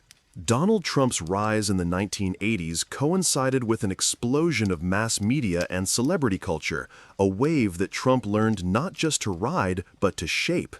He had uncanny instincts for publicity and an insatiable need for attention that drove many of his decisions. Over the decade, Trump evolved from a local real estate story into a national figure, largely by leveraging the media at every turn. He became a master of what we today might call branding, not just of his company, but of himself. Trump recognized early on that fame itself had tangible value. "I don't do it for the money, I do it to do it," he said of making deals, implying that the thrill and recognition were as rewarding as the profits. In truth, Trump understood that being famous did bring money. Investors, buyers, and banks were more likely to trust a man who constantly appeared successful on magazine covers and TV. So he made sure he did. Trump courted reporters and columnists aggressively. He schmoozed gossip queen Liz Smith and others, feeding them tidbits about his high-flying lifestyle. He saw tabloid journalists and TV talk show hosts as both his allies and instruments. One of Trump's favorite tactics was to manufacture his own press. In a now legendary episode, in 1984, Forbes magazine was trying to pin down Trump's true net worth for its Forbes 400 list of richest Americans. An assistant from the Trump organization, one John Barron, kept calling the Forbes reporter with updates on Trump's finances, claiming, for instance, that Donald now owned 90% of the family business and should be considered a billionaire. John Barron, of course, was Donald Trump himself, using a pseudonym and even altering his voice to sound like a separate exec. "Most of the assets have been consolidated to Mr. Trump. You can really use Donald Trump now," the faux Barron insisted, pushing Forbes to raise Trump's valuation. The ruse worked. Forbes upped their estimate, and Trump got the coveted higher ranking. It took decades for the journalist to realize he'd been conned. This wasn't a one-off. Trump often used such aliases with the press, John Barron or John Miller, to leak flattering stories about himself or spin narratives. He might hint at a big new deal in the works, or gossip about his own love life in third person, just to keep the tabloids buzzing. It was guerrilla marketing before the term existed, and Trump was brilliant at it. As he famously noted, even negative attention could be parlayed into a positive. "Controversy, in short, sells," he wrote, embracing the idea that any headline with Trump in it was good for business. Trump's media savvy also showed in more substantive ways. He had a knack for grand gestures that generated positive press. One example was the Wallman rink in Central Park. The city government had struggled for 6 years and wasted $12 million trying to renovate the ice skating rink, which remained closed throughout. In 1986, Trump publicly offered to take over the project, vowing that his organization would finish the job in a few months and under budget. It was a PR masterstroke. Skeptical officials gave him the green light, and Trump delivered. He reopened the rink in just 4 months, $750,000 under budget. The press ate it up, portraying Trump as a can-do businessman who cut through bureaucratic ineptitude. Trump gave interviews basking in the achievement, and New Yorkers applauded him. The Wallman Rink episode solidified a narrative Trump loved: Donald Trump as the ultimate fixer and forward thinker, the man who gets things done. It also provided a template he'd return to in the future when venturing into politics. Then came The Art of the Deal. Published in late 1987, the book was ostensibly Trump's how-to guide on business success, but in truth, it was a carefully crafted piece of myth-making. With the help of ghostwriter Tony Schwartz, Trump presented an autobiography that read like an adventure novel. Deals won over breakfast at the plaza, spur-of-the-moment decisions that net millions, glitzy meetings with tycoons and celebrities. The Art of the Deal spent weeks atop bestseller lists and made Trump a household name nationwide. It was as much a work of personal branding as it was a business book. In its pages, Trump coined catchphrases, extolled the virtues of thinking big, and recounted his triumphs with a showman's flair, while skating lightly over setbacks or complexities. He even outlined his daily routine, ensuring readers saw him as a tireless, vital executive who doesn't stop working until midnight. The book's success further fueled Trump's media presence. Suddenly, he was not just a New York figure. He was being interviewed on national programs like Good Morning America, profiled in Time magazine, even contemplated in political circles. At 41 years old, Donald Trump had become one of the most famous businessmen in America. With fame came opportunities for even more exposure. Trump made cameo appearances as himself on TV shows, reinforcing his celebrity mystique. He was a guest on Lifestyles of the Rich and Famous, giving the public a glimpse of his gold-plated apartment in Trump Tower and his $100 million yacht, segments that played perfectly into the 1980s fascination with extravagance. He chatted with David Letterman and Johnny Carson on late-night TV, mixing self-deprecating humor with boastfulness in a way that kept audiences charmed and intrigued. There was an undeniable charisma to the Trump persona. He could be funny, affable, and disarming in one moment, then pivot to touting his accomplishments the next. The media, for their part, found him endlessly quotable. Here was a mogul who spoke plainly, even crudely at times, courted controversy, and didn't hide behind press agents. He was his own press agent. He once remarked, "I've been on the cover of Time magazine and the front page of every newspaper, and I don't mind it at all." That was an understatement. He craved it. By the end of the 1980s, Donald Trump's media mastery was nearly complete. He had engineered an image of himself as the ultimate dealmaker and larger-than-life tycoon. Importantly, that image often outpaced reality. Thanks to his spin and hype, many assumed Trump was far richer than he actually was. As later analysis would show, his true net worth was a fraction of what he claimed in the 80s. But perception is powerful. Trump's perceived success enabled him to keep borrowing and building. He navigated the media so deftly that bad news rarely stuck to him for long. If an unflattering story appeared, say about unhappy investors or over-leveraged loans, Trump would drown it out with a bigger, positive story or by changing the subject with some bold statement. In the court of public opinion, Trump often won by default simply through volume and presence. As he had predicted, his image had, in many ways, become the man. The 1980s closed with Donald Trump at the summit of fame, a fixture of tabloids and gossip columns, a symbol of unbridled wealth and ambition, a name that everyone knew. He had built not just a real estate empire, but a personal brand of success that was both his greatest asset and, unbeknownst to many, a fragile bubble. The next decade would put that brand and Trump himself to the ultimate test as the excesses and risks of the 80s came due. But in the realm of our story here, the 1980s stand as the era when Donald Trump's ego, empire and exposure all reached their first crescendo, solidifying the character that the world would come to know in the years ahead. As the decade dawned, Donald J. Trump's empire, glittering casinos, luxury hotels, an airline, a mega yacht, appeared to tower as high as Trump Tower itself. Yet behind the gold-plated facade, trouble was brewing. Trump had built his 1980s fortune on debt-fueled expansion, borrowing aggressively to finance trophy projects. By April 1990, Trump and his businesses owed a staggering $3.4 billion, with $900 million personally guaranteed by Trump. When the economy slipped into recession and real estate values plunged, the house of cards began to sway. Trump suddenly lacked cash for loan payments, and his creditors grew restless.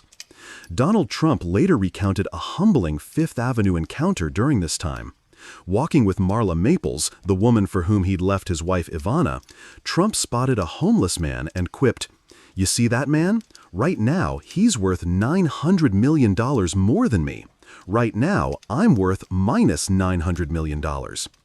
It was a jaw-dropping admission.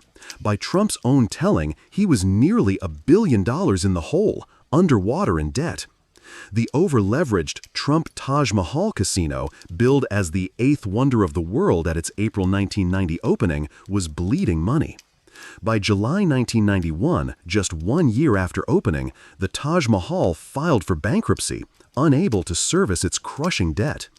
Soon, Trump's other Atlantic City properties followed suit, with all 3 of his casinos seeking bankruptcy protection by 1992.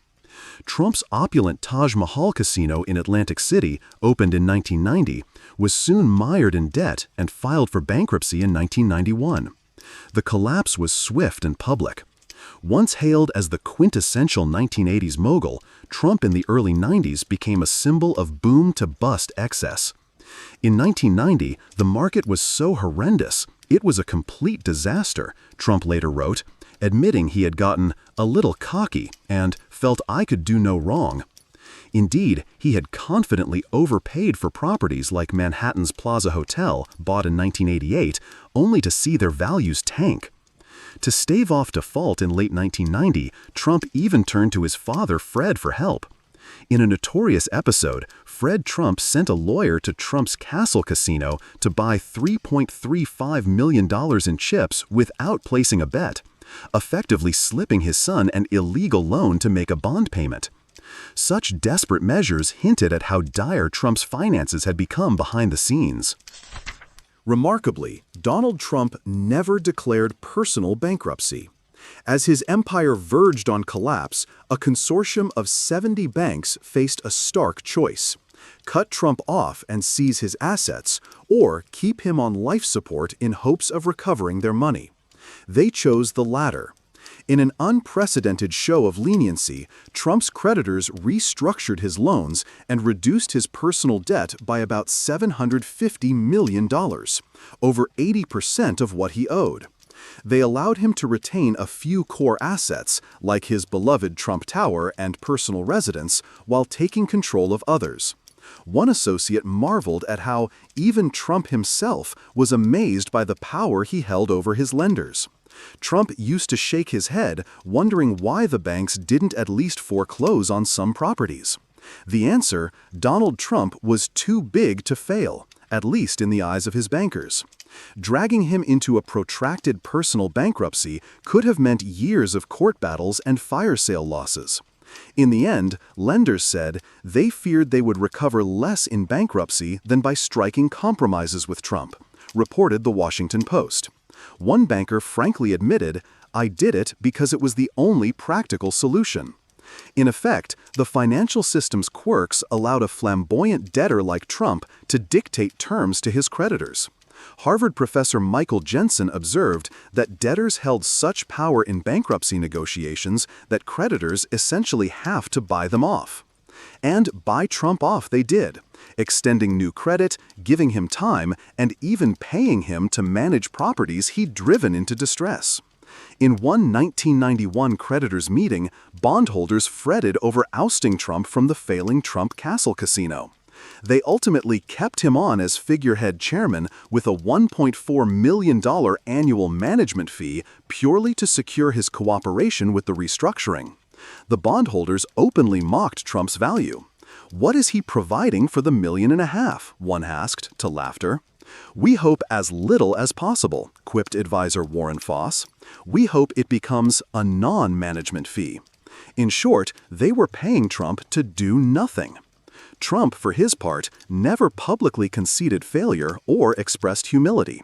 He maintained bravado, insisting to interviewers that banks cut him slack because "they love me, I'm good, and I'm honest." Privately, however, Trump acknowledged being taught hard lessons by the brink of ruin. "I learned a lot about myself during those hard times. I homed in, buckled down, got back to basics, and made things work," he reflected in his 1997 book, The Art of the Comeback. "While there were moments of doubt," Trump wrote, "I never thought in negative terms. I believe in positive thinking." His refusal to publicly accept defeat, a trait instilled by his mentor Roy Cohn's never admit loss philosophy, kept the Trump brand alive even when his balance sheets were underwater. Meanwhile, Trump quietly liquidated assets to raise cash. In 1991, he sold his 282-foot luxury yacht, the Trump Princess, to Saudi billionaire Prince Al Walid for some $20 million, about one-third less than Trump had paid for it. 4 years later, Al Walid also helped bail out Trump's struggling Plaza Hotel, leading a group of investors in a $325 million deal that relieved Trump of the Manhattan landmark.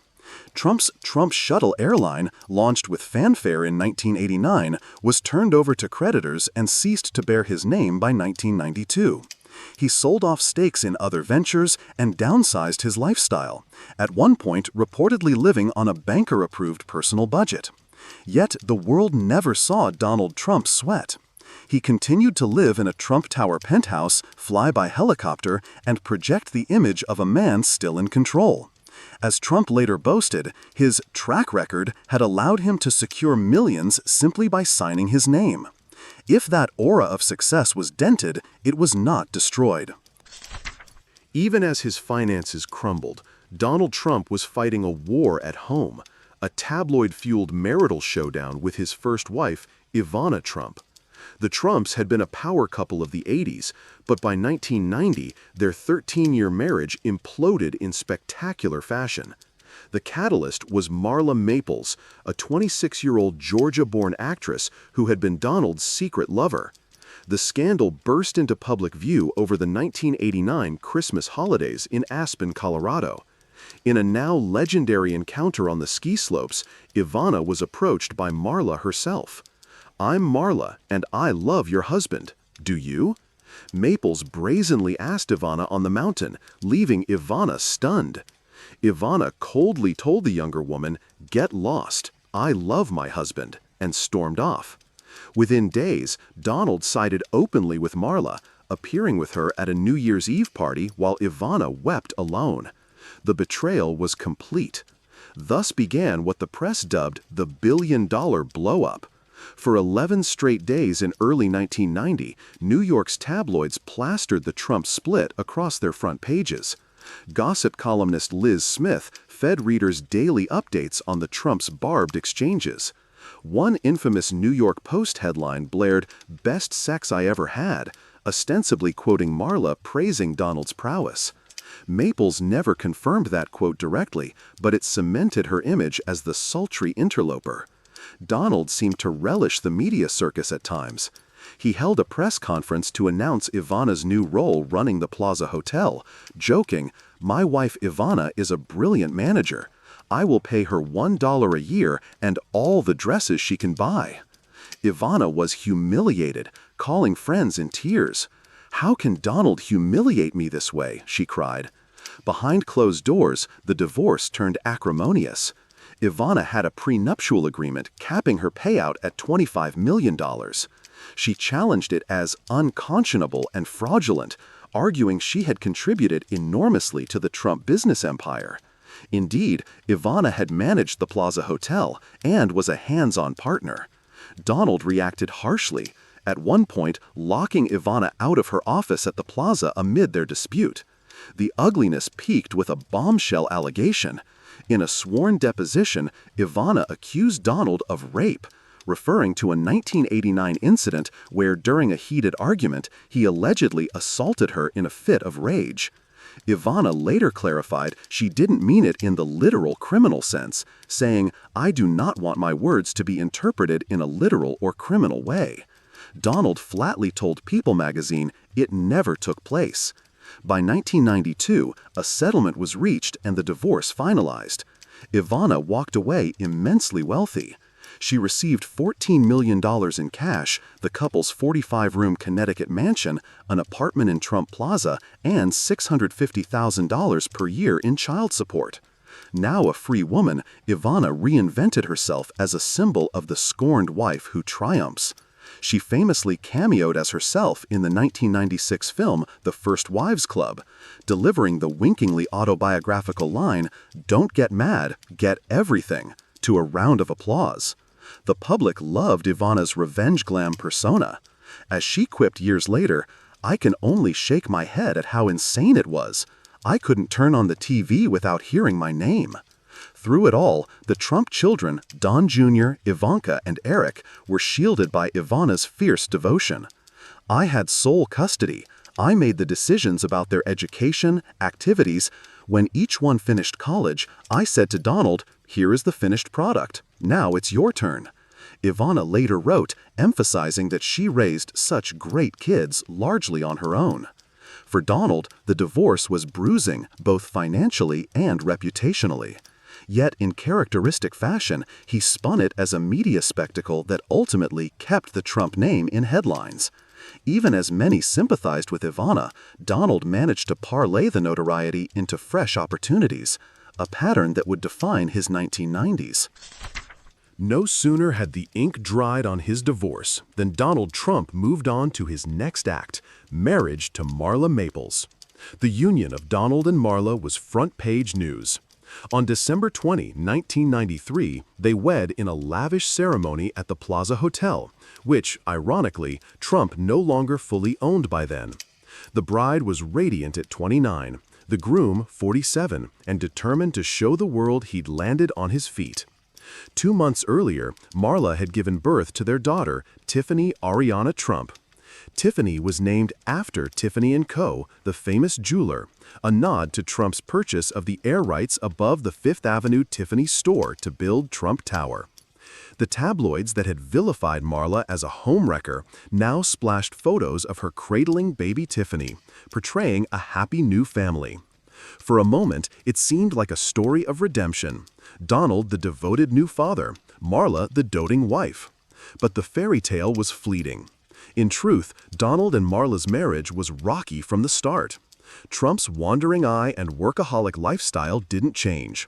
Marla would later reflect that she wished we could have had this relationship after the divorce papers were signed, that is, without hurting Ivana.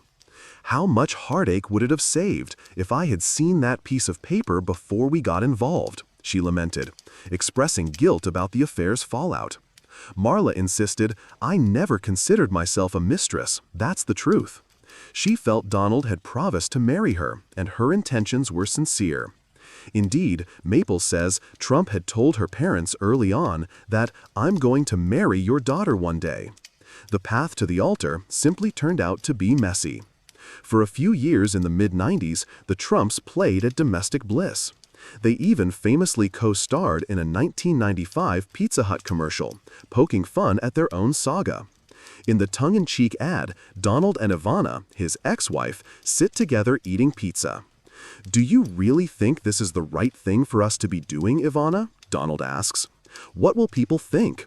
Ivana responds, let them talk. Trump smirks. The punchline comes as Ivana reaches for the last slice, and Donald stops her. Actually, you're only entitled to half. The ad got America laughing. It showed Trump could lampoon his notorious divorce, and it earned the exes a healthy paycheck to boot. It was a masterclass in media-savvy image control. Donald and Ivana turned tabloid infamy into a commercial opportunity, all while Marla gamely stood by. By 1996-97, however, Donald's second marriage was unraveling. The couple separated in 1997 amid rumors of discord. Tabloids speculated about Marla dancing with a young bodyguard, though she denied any affair. The spark between them had faded. "We just have different philosophies," Trump told the press vaguely. Marla moved to California with young Tiffany, seeking a quieter life out of the relentless New York spotlight. Their divorce was finalized in 1999, marking the end of Trump's tumultuous decade of marriages. Reflecting later, Marla expressed no bitterness, only a wish that things had been less hurtful. "Everything had to happen in the way that it did to bring us to where we are now," she said philosophically. She noted Trump would attend church with her on Sundays during their marriage, indulging her faith, though it wasn't the biggest part of his life, I wouldn't suppose. In Marla's eyes, Donald was a man always pulled by worldly ambitions, a trait that neither marriage nor fatherhood in the 90s could temper for long. While grappling with crisis after crisis, Donald Trump proved himself a master of reinvention. Lesser moguls might have disappeared from public view to lick their wounds. Trump did the opposite. He flooded the media zone, ensuring that Trump remained a household name synonymous with glitz, drama, and eventually, comeback. Throughout the 1990s, Trump cleverly leveraged pop culture to resuscitate his personal brand, even when his business credibility was tarnished. One strategy was turning his larger-than-life persona into entertainment. Trump embraced cameo appearances that cast him as, essentially, Donald Trump, the iconic rich guy. In late 1992, moviegoers caught a surprise glimpse of Trump in Home Alone 2, Lost in New York, showing young Kevin, Macaulay Culkin, the way to the lobby of the Plaza Hotel. It was a brief scene, but utterly memorable. Who else but Trump would a lost kid meet at a luxury hotel in New York? He popped up on TV sitcoms too. From The Fresh Prince of Bel-Air to The Nanny, Trump often played himself, a wink at his celebrity.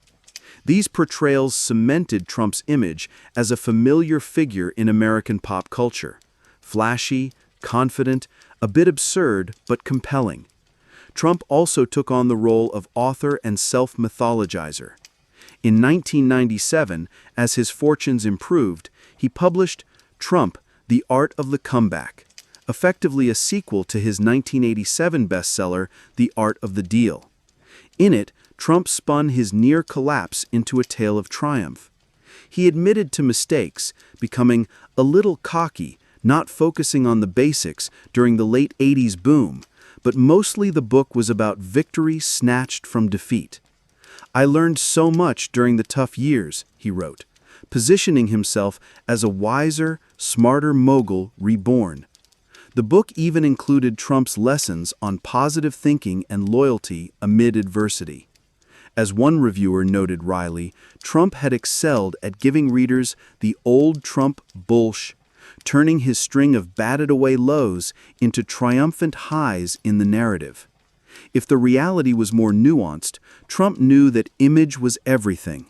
And by the late 1990s, his image had been rehabbed from tabloid punchline to the comeback king. He also expanded into new businesses that capitalized on his fame. In 1996, Trump bought the Miss Universe organization, acquiring the Miss Universe, Miss USA, and Miss Teen USA pageants. It was a shrewd move. The pageants put Trump on network television annually, smiling beside beauty queens and hobnobbing with celebrities. "It gets very high ratings, it's doing very well, and we'll make it even better," Trump said confidently of Miss Universe. The acquisition bolstered his status as a pop culture fixture, not just a real estate developer. By the end of the decade, young people might know Trump more from TV and magazines than from any business journal. He was, in essence, famous for being Donald Trump, a brand unto himself. Even Trump's ego and showmanship, blamed for contributing to his early 90s downfall, helped fuel his resurgence. He never lost his instinct for publicity. He continued to call in to radio shows, becoming a frequent guest of Howard Stern's for outrageous interviews, and made news with outlandish comments. Far from shying away from media, Trump courted it. "Give them the old Trump bullshit," he once told an associate, describing how to sweet-talk the press. And it worked. By 1999, after nearly a decade of repair work, the Trump name once again stood for wealth and boldness in the public imagination. Forbes magazine, which had dropped Trump from his richest list during his dark days, estimating his net worth was within hailing distance of zero in 1990, put him back on the Forbes 400 by the late 90s as his deals in real estate rebounded. Trump, of course, always claimed he was worth far more. He famously inflated his assets whenever possible, a habit dating back to Roy Cohn's coaching in the 1980s, when Cohn would browbeat reporters to trust Trump's higher self-estimates. But in the court of public opinion, perception mattered more than precise numbers. And the perception was that Donald Trump had survived his fall. By the end of the 1990s, Donald Trump had navigated one of the most extraordinary reversals of fortune in modern business history. The themes of crisis and reinvention defined his journey. He emerged bruised but unbowed, carrying forward lessons that would shape his future endeavors. Trump often said he learned about handling pressure and who his real friends were during the tough times. Many close to him had doubted he could claw back. Some even tried to distance themselves. As Trump wrote, "There were people I would have guaranteed would stick by me who didn't." But Trump's unwavering self-belief, some would say denial of failure, proved to be his armor. He simply refused to disappear. It is impossible to evaluate Trump's 1990s without noting the ghost of Roy Cohn, his former lawyer and mentor, looming in the background. Cohn had died in 1986, but his ethos of ruthless combat lived on in Trump. Attack, counterattack, never apologize. Cohn had drilled into him. During the 90s, Trump applied those maxims relentlessly. He never publicly apologized to Ivana or anyone else, even as his personal conduct was criticized. In lawsuits with creditors and others, he continued the Cohn tactic of countersuing and stonewalling, making it costly to challenge him. Yet the decline of Roy Cohn's legacy was also evident. Cohn, disbarred and disgraced before his death, became a cultural byword for amorality.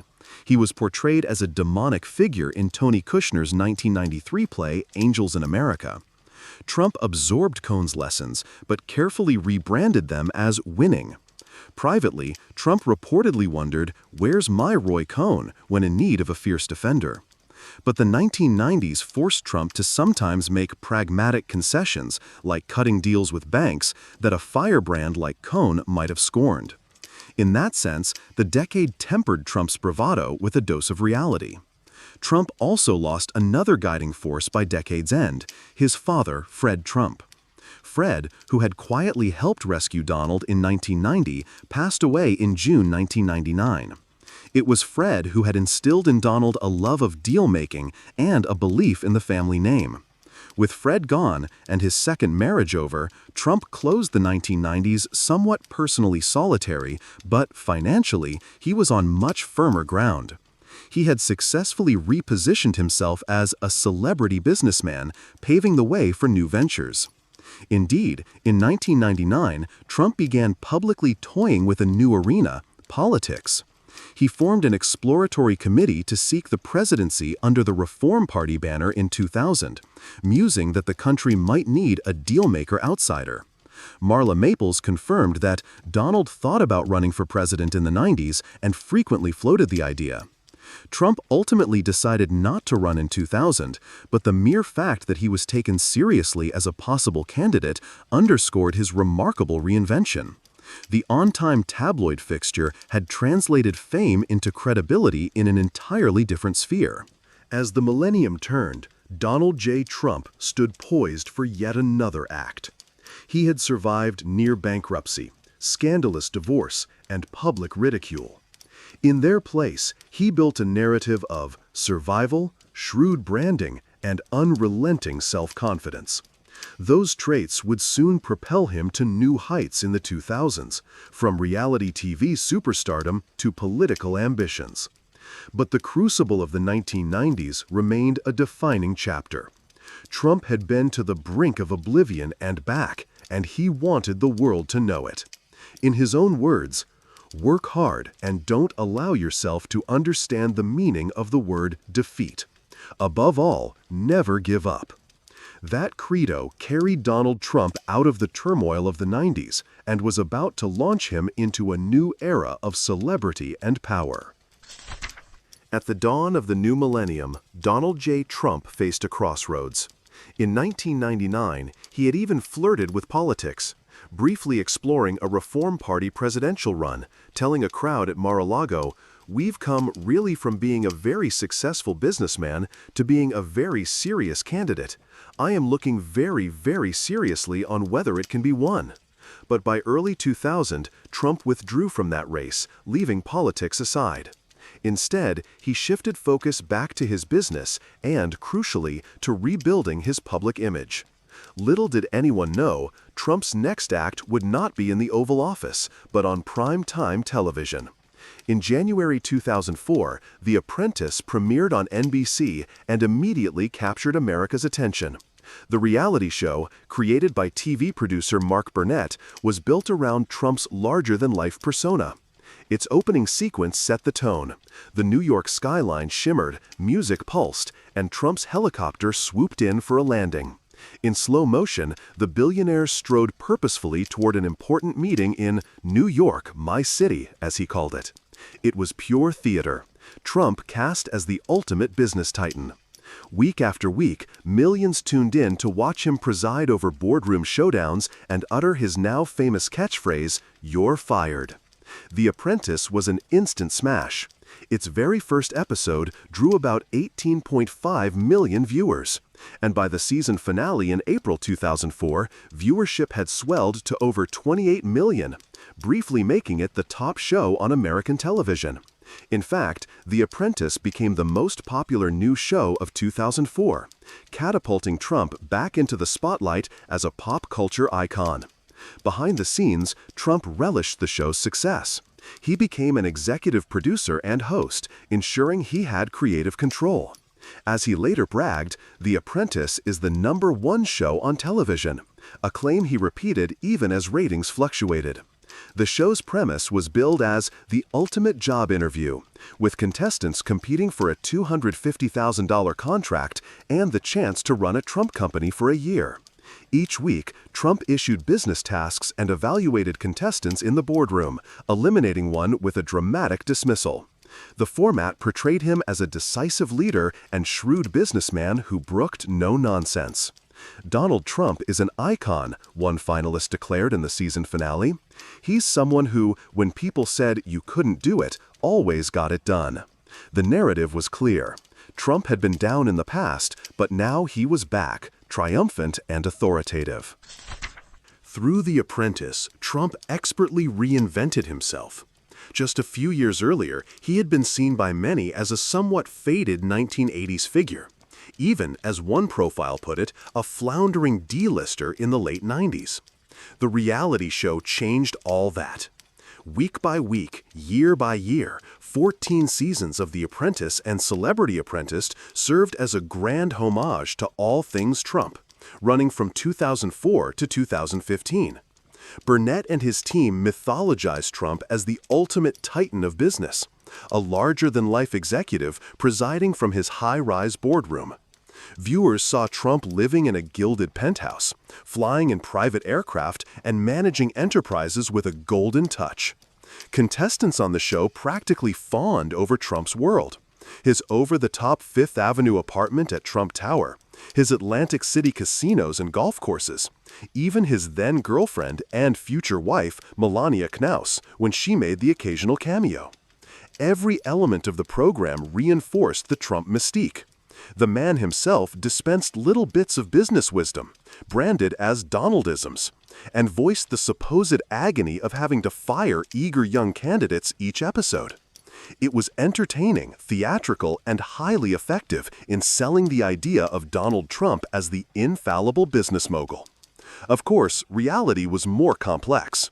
In truth, Trump's business career had seen ups and downs, including several well-publicized bankruptcies in the early 1990s. The Apprentice touched on those setbacks only briefly.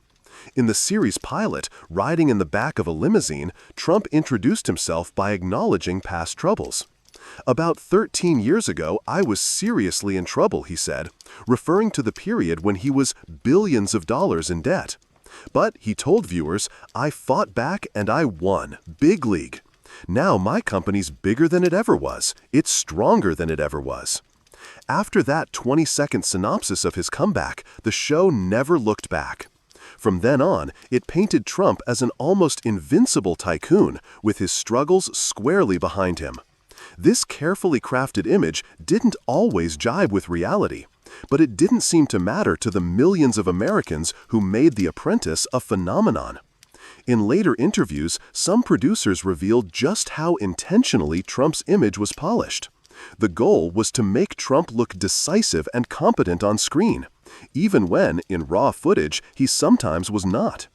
Our job was to reverse engineer the show and to make him not look like a complete moron, one Apprentice producer admitted years later, noting that editors often had to tweak scenes in post-production. If Trump fired a contestant for dubious reasons, the producers would scramble to re-edit the episode to make the fired person look less competent, thereby justifying Trump's decision. The reality show was, in effect, reality in name only, more of a televised business fable with Trump as the wise king. As an Associated Press analysis later summarized, Donald Trump, the actor, made Donald Trump, the businessman, seem pretty fabulous. Americans never saw what was taking place behind the scenes. In public, Trump himself never acknowledged any such behind-the-curtain help. He fully embraced the media persona the show created. The Apprentice, he often said, was a tremendous success, and, by extension, proof of his own genius. He even attempted to trademark his catchphrase, "You're fired," in 2004 to commercially capitalize on its popularity, a request the U.S. Patent Office turned down, since short phrases can't be copyrighted. It hardly mattered. The phrase had already seeped into pop culture, forever linked to Trump's brash style. While Trump's on-screen empire grew, so did his real-world business brand, often in new ways that required more showmanship than heavy investment. By the 2000s, Trump had learned a crucial lesson from his turbulent financial years. Sometimes it was smarter to license his name than to build and own things outright. Indeed, Trump entered various businesses that did not require capital funding, instead selling the use of his name to hotels, condos, and golf courses around the world. Developers found that the Trump brand, with its connotations of luxury and success, could add cachet and pricing power to their projects. In such deals, Trump often took a fee or a percentage in exchange for allowing a building to be called Trump something. As a result, by the late 2000s, many properties bearing the Trump name weren't actually owned by Trump at all. Many developers pay Trump to market their properties and be the public face of their projects. For that reason, Trump does not own many of the buildings that display his name. It was a low-risk, high-reward strategy, and it paid off handsomely. One business magazine would later estimate that Trump's licensing and branding ventures, run largely by his adult children, became the most valuable part of his empire, worth hundreds of millions of dollars on paper. Trump's transformation into a brand extended beyond real estate. He lent his name to a dizzying array of products and services in the 2000s. There were Trump-branded suits and neckties sold at Macy's, Trump premium steaks, Trump bottled water, Trump eyewear, even a short-lived Trump University, launched in 2005 as a business education venture. Not all of these ventures succeeded. In fact, Trump University would later shut down amid controversy, and some product lines fizzled out. But each served to keep the Trump name in the public eye. Trump had become as much a marketing phenomenon as a businessman.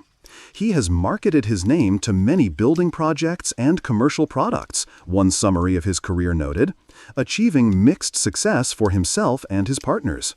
Mixed or not, by the end of the decade, the gilded Trump name was more ubiquitous than ever. It was on skyscrapers from Manhattan to Las Vegas, on golf clubs from New Jersey to Scotland. Trump was acquiring luxury golf courses aggressively, and on entertainment properties like the Miss USA and Miss Universe pageants, which Trump co-owned and televised for years. Donald Trump was no longer just a real estate mogul, he was the brand.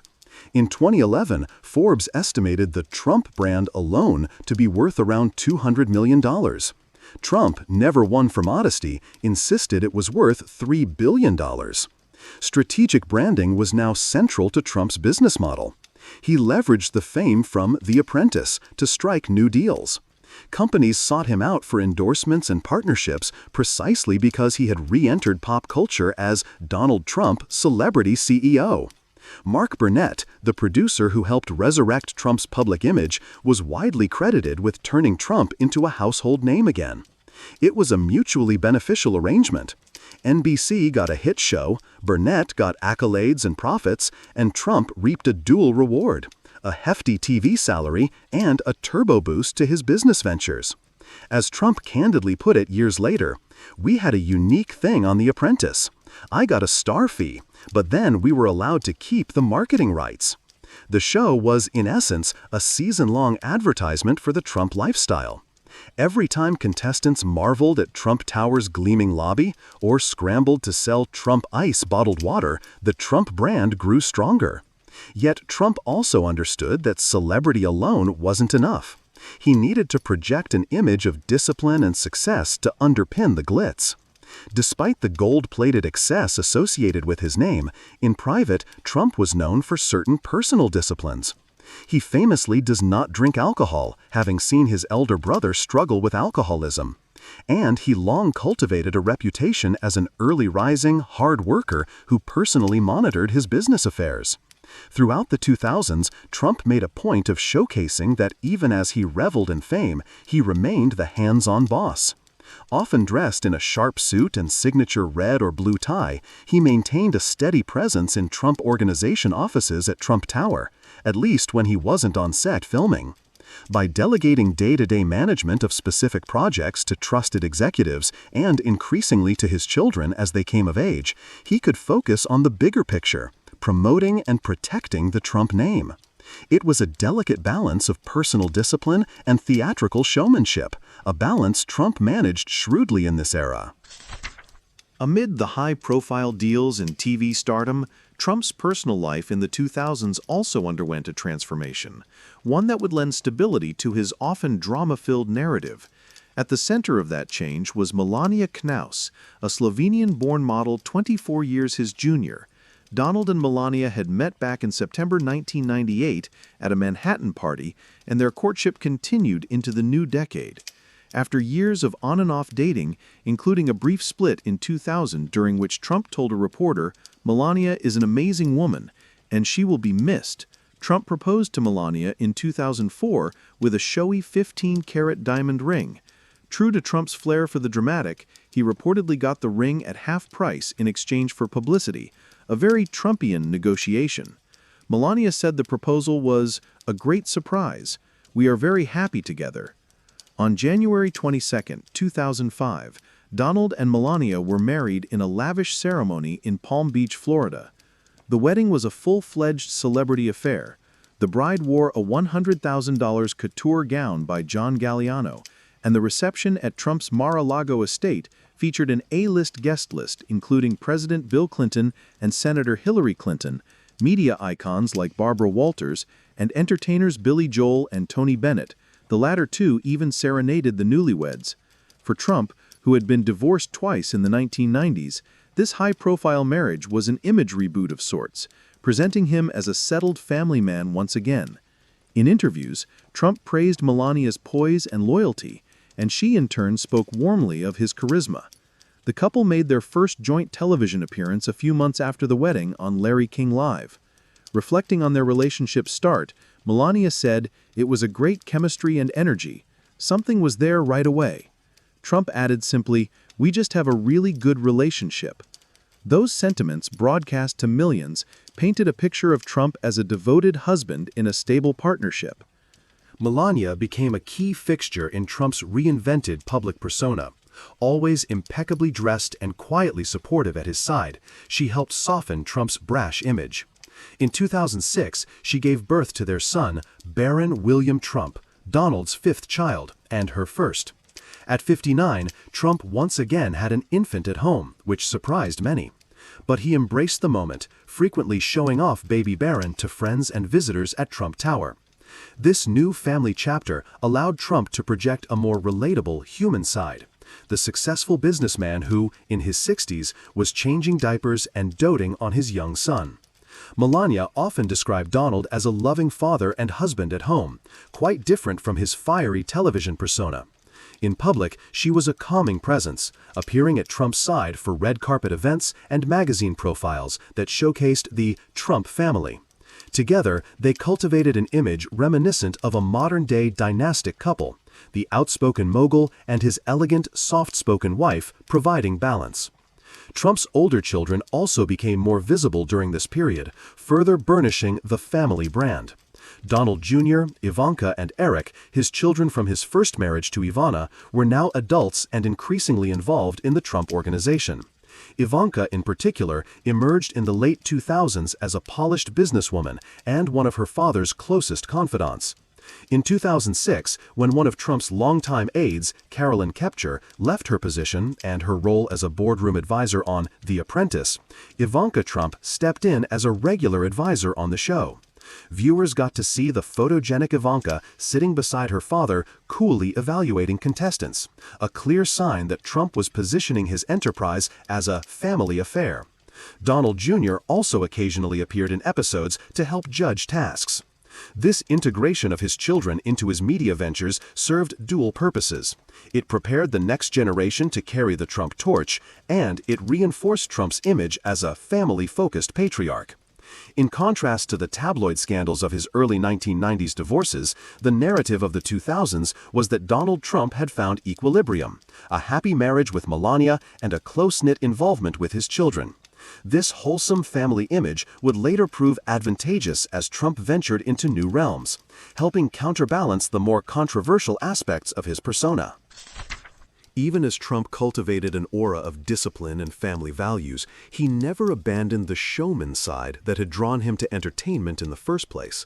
In truth, the 2000s saw Trump lean into theatrical, sometimes outrageous publicity stunts, all of which kept him squarely in the public eye.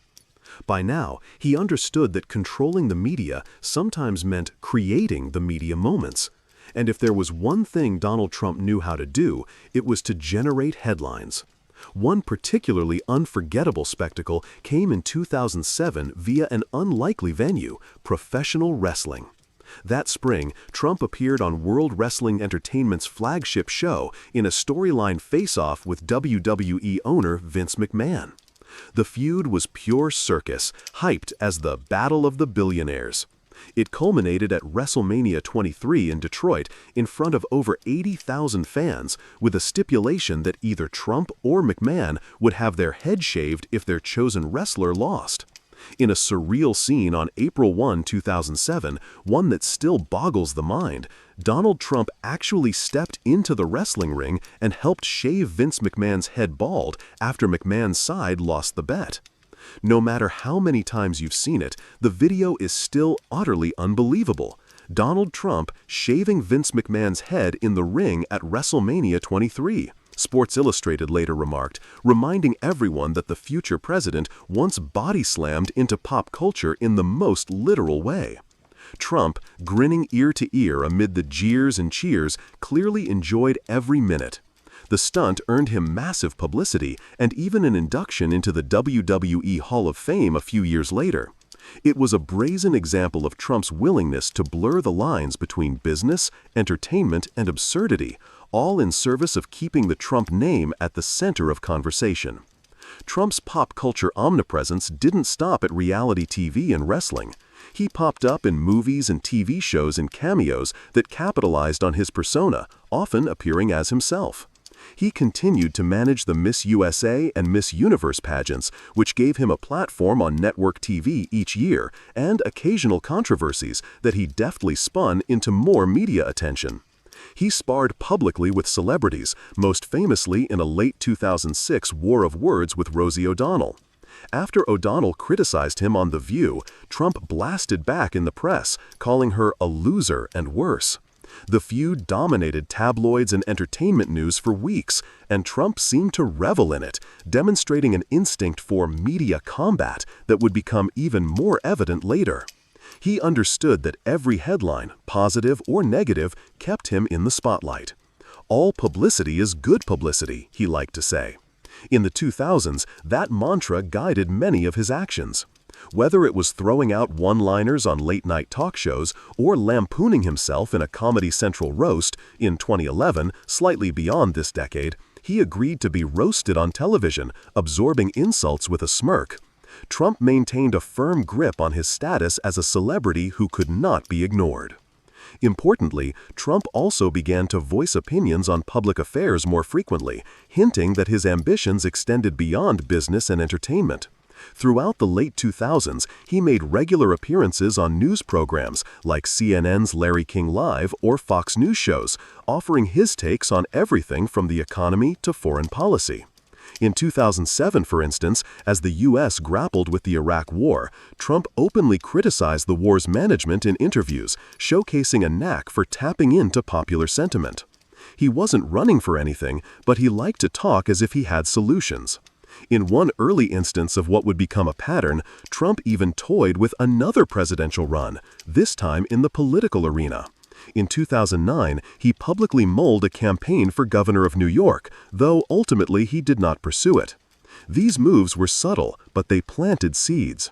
Trump was learning how to parlay his celebrity capital into political commentary, foreshadowing the crossover he would eventually make. As the 2000s drew to a close, Donald Trump had achieved a remarkable reinvention. He began the decade best known as a brash real estate developer who had endured financial trouble and tabloid drama. He ended it as one of the most recognizable personalities in America, thanks to a reality TV juggernaut and a carefully managed public image. He was at once a symbol of over-the-top wealth and a strangely relatable figure to many viewers, the straight-talking boss who could fix failing businesses, at least on television, and utter catchy phrases while doing so. This period cemented key themes of Trump's persona: media fame and control, strategic branding, personal discipline amid theatricality, and the projection of a strong family image. He had become, in effect, the CEO of Trump Inc., not just the business empire, but the brand, the character, and the narrative.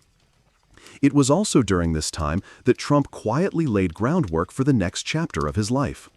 The success of The Apprentice did more than make Trump a TV star. It gave him a direct line into the homes and minds of millions of Americans, week after week, year after year. It turned him from a New York mogul into a national brand. As one Associated Press writer later observed, the heroic business persona Trump honed on television turned out to be the ideal launching pad for his improbable presidential campaign. The show allowed Trump to showcase an image of himself as smart, decisive, blunt, benevolent, rich, really rich, and never wrong, qualities that he would later emphatically pitch to voters. By the end of the 2000s, Trump was dropping more hints about his political ambitions. He publicized provocative opinions, questioning U.S. trade deals, flirting with conspiracy-laden ideas about politicians, and in interviews he would boast that if he ever ran for office, he would win big. Many dismiss this as Trump being Trump, simply seeking attention as he always had. But a few observers saw the writing on the wall. The celebrity reinvention of Donald Trump had positioned him uniquely at the nexus of media, business, and public imagination. He had become a master of the art of fame, turning himself into a brand voters might buy into. As the new decade dawned, Donald J. Trump stood at a crossroads between celebrity and politics. He had long been a household name, a real estate mogul and reality TV star. Yet by the early 2010s, he began to eye the political arena more seriously than ever before. Trump's public persona evolved in this period from flashy businessman to outspoken political provocateur. He seized on controversial issues, none more infamous than the birther conspiracy, questioning President Barack Obama's citizenship. What started as tabloid chatter swelled into a national campaign led vocally by Trump. On daytime TV in 2011, Trump insisted, "I want him to show his birth certificate. There is something on that birth certificate that he doesn't like." He claimed Obama might be hiding proof of foreign birth or religion, even floating on Fox News that Obama's birth certificate could say he's a Muslim. In a blustering media tour, Trump announced he had sent investigators to Hawaii. "They cannot believe what they're finding," he proclaimed.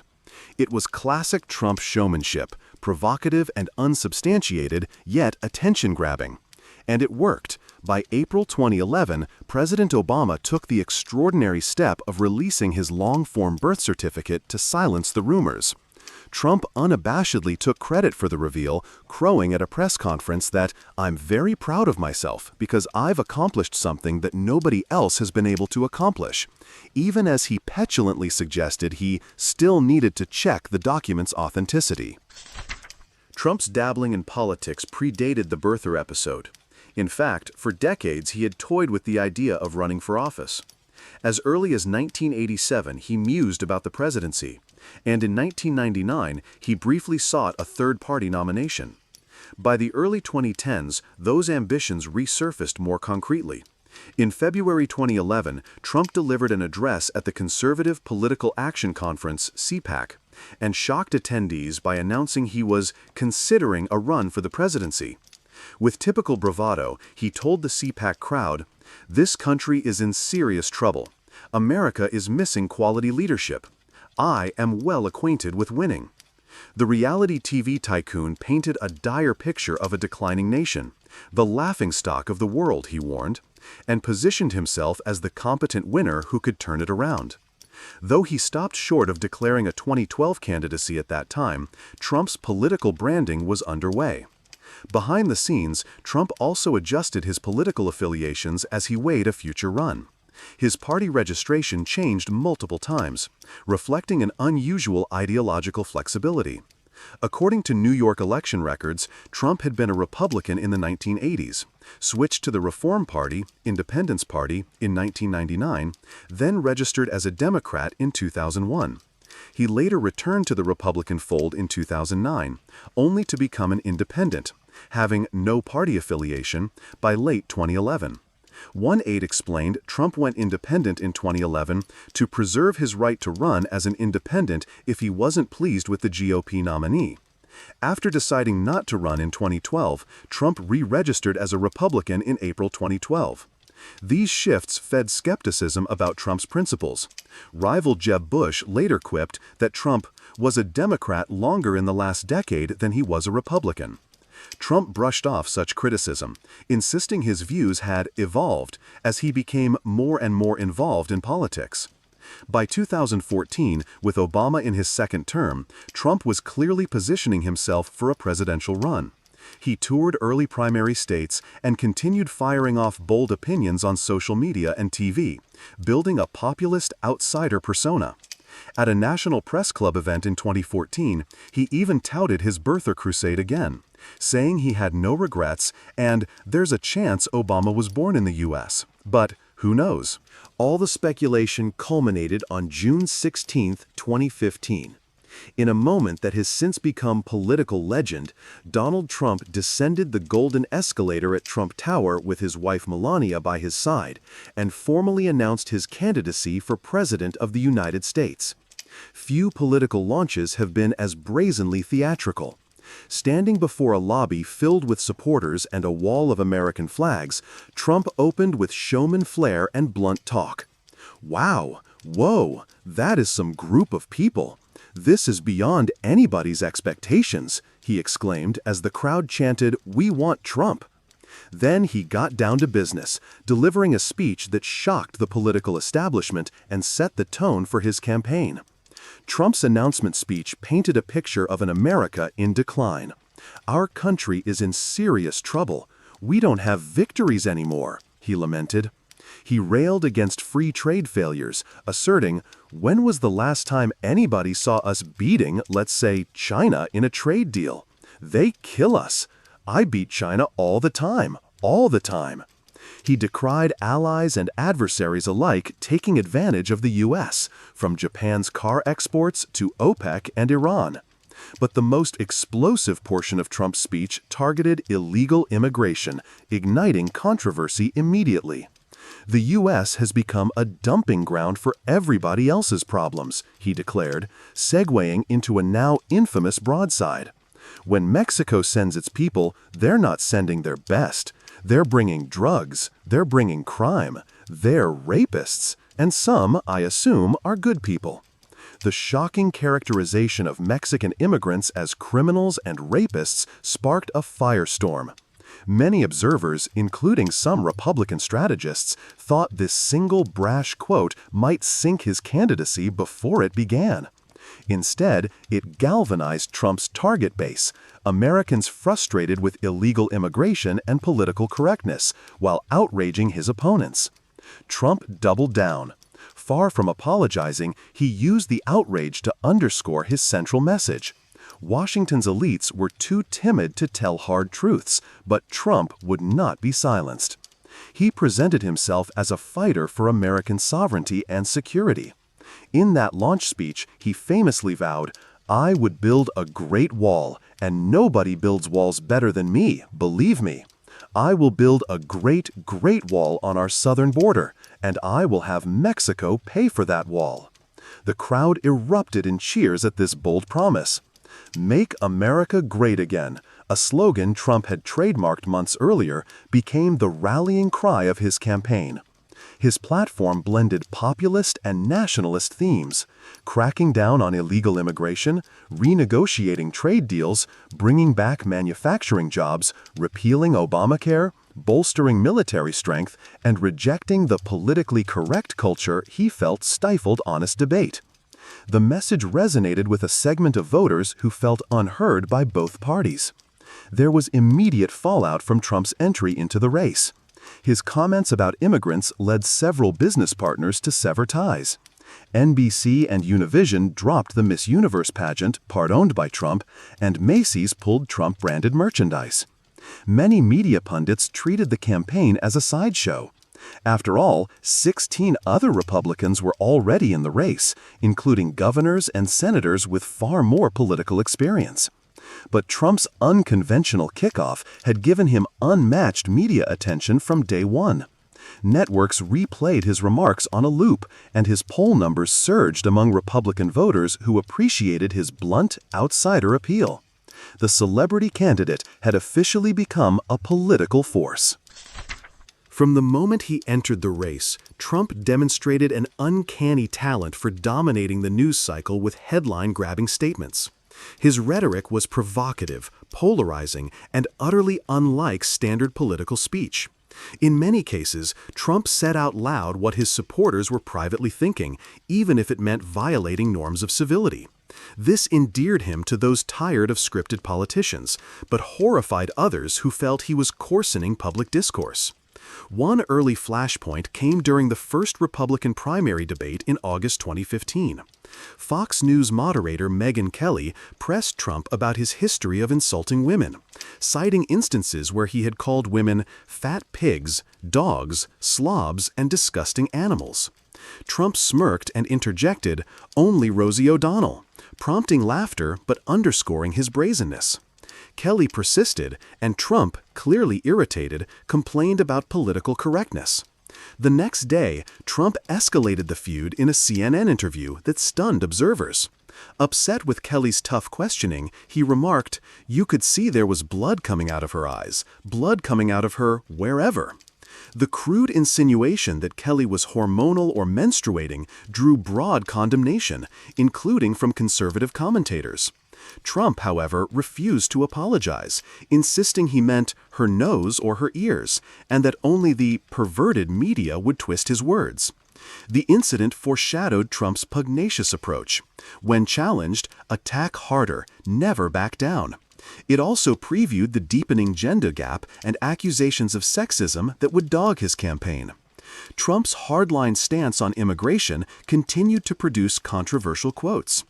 Beyond the rapist's remark, he later suggested that many undocumented immigrants were bad hombres, as he phrased it during a debate, bringing crime.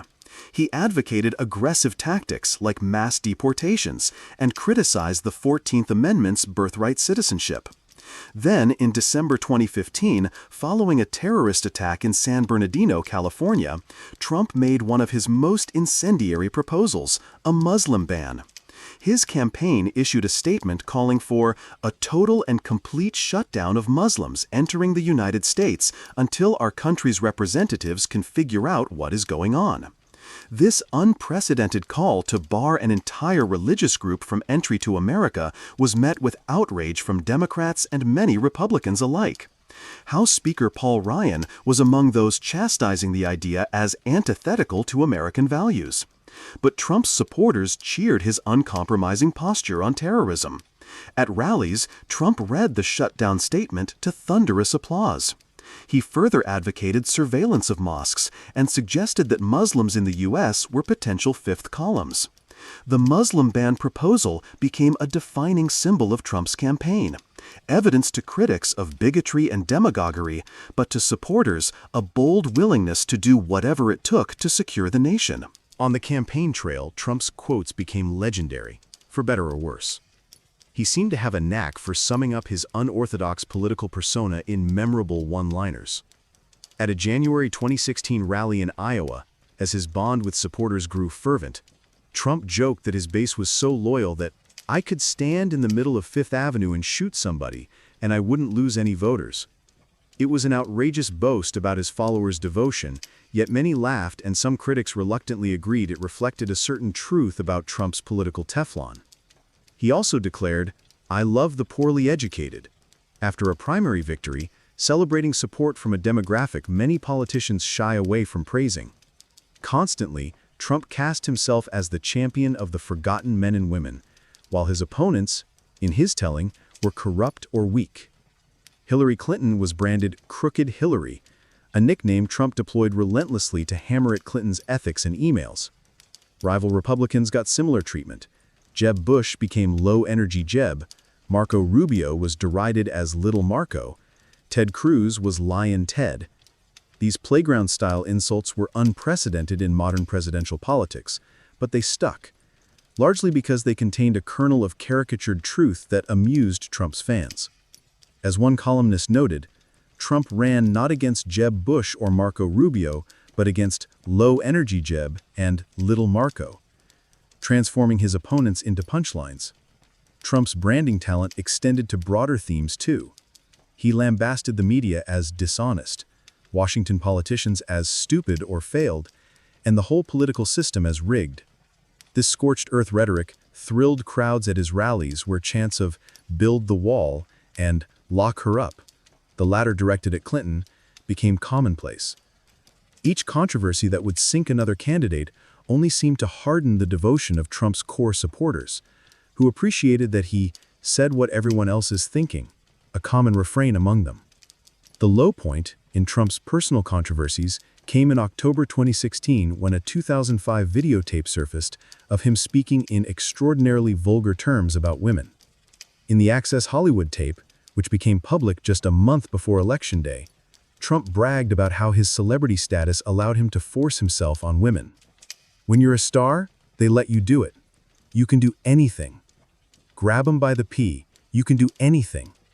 Hearing a presidential nominee describe sexual assault so crudely sent shockwaves through the political world. Many Republicans withdrew their endorsements, at least temporarily, and media outlets predicted Trump's campaign could implode. Facing the biggest crisis of his candidacy, Trump released a rare video apology, though he simultaneously dismissed the remarks as locker room talk. In the next presidential debate, he was pressed on the issue and responded by pivoting to ISIS and other topics, in classic Trump fashion. Ultimately, while the tape hurt Trump among some undecided voters, especially suburban women, it did not derail his campaign entirely. His diehard supporters either forgave the comments or disbelieved the media's portrayal of them. Trump survived the scandal, reinforcing his reputation as nearly impervious to the kinds of gaffes and sins that typically end political careers. Trump's march toward the Republican nomination in 2015-2016 was a stunning insurgency against the party establishment. What began as a crowded GOP primary field gradually transformed into a referendum on Trump's brand of populist, outsider politics. Seasoned politicians like Jeb Bush, Marco Rubio, Ted Cruz, John Kasich, and others found themselves struggling to compete with Trump's media dominance and raw connection with angry voters. As Trump's poll numbers rose through the latter half of 2015, many in the GOP initially treated his campaign as a transient phenomenon. Surely the novelty would wear off. But Trump kept winning converts at raucous rallies, and by the fall, he was consistently leading national polls for the Republican nomination. The primary debates became Trump's stage to both flout conventional decorum and eviscerate his rivals with soundbite-friendly attacks. In one debate, when Jeb Bush lectured Trump that "you're not going to be able to insult your way to the presidency," Trump simply smirked in response. Ironically, as Bush delivered that line, he proceeded to call Trump a jerk, undercutting his own point. Trump's counterpunches, calling Jeb low energy, mocking Rubio's perspiration, questioning Cruz's sincerity, often dominated post-debate coverage. He had a knack for upstaging the others. Even an eye roll or a scathing one-liner from Trump became cable news replay material. Crucially, Trump's message on issues resonated in the early primary states.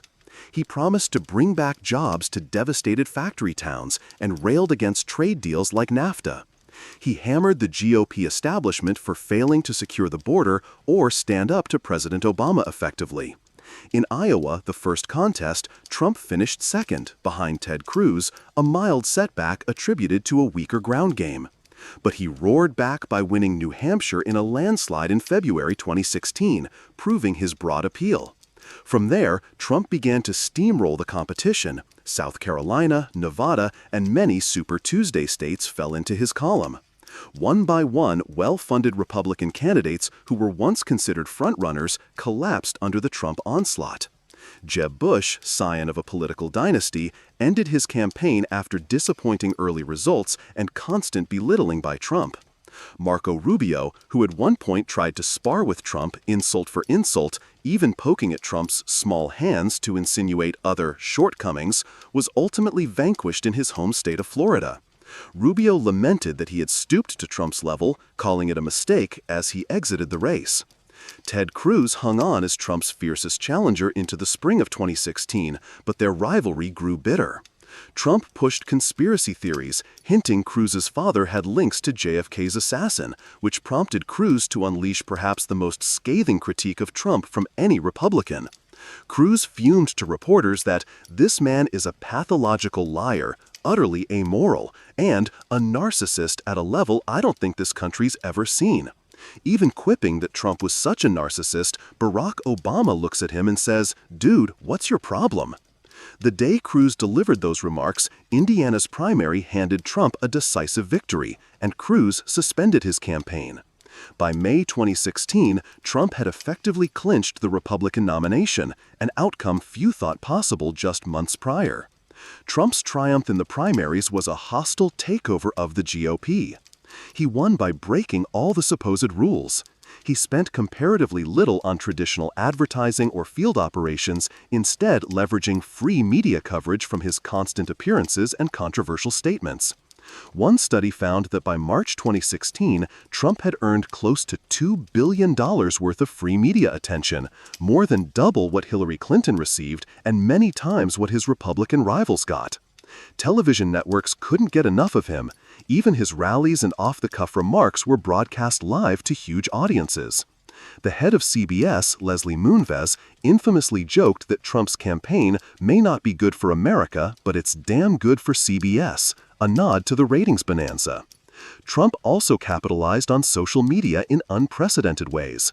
His Twitter account became a direct line to millions of voters and to the news media. With a single tweet, Trump could hijack the day's headlines or viciously tar an opponent.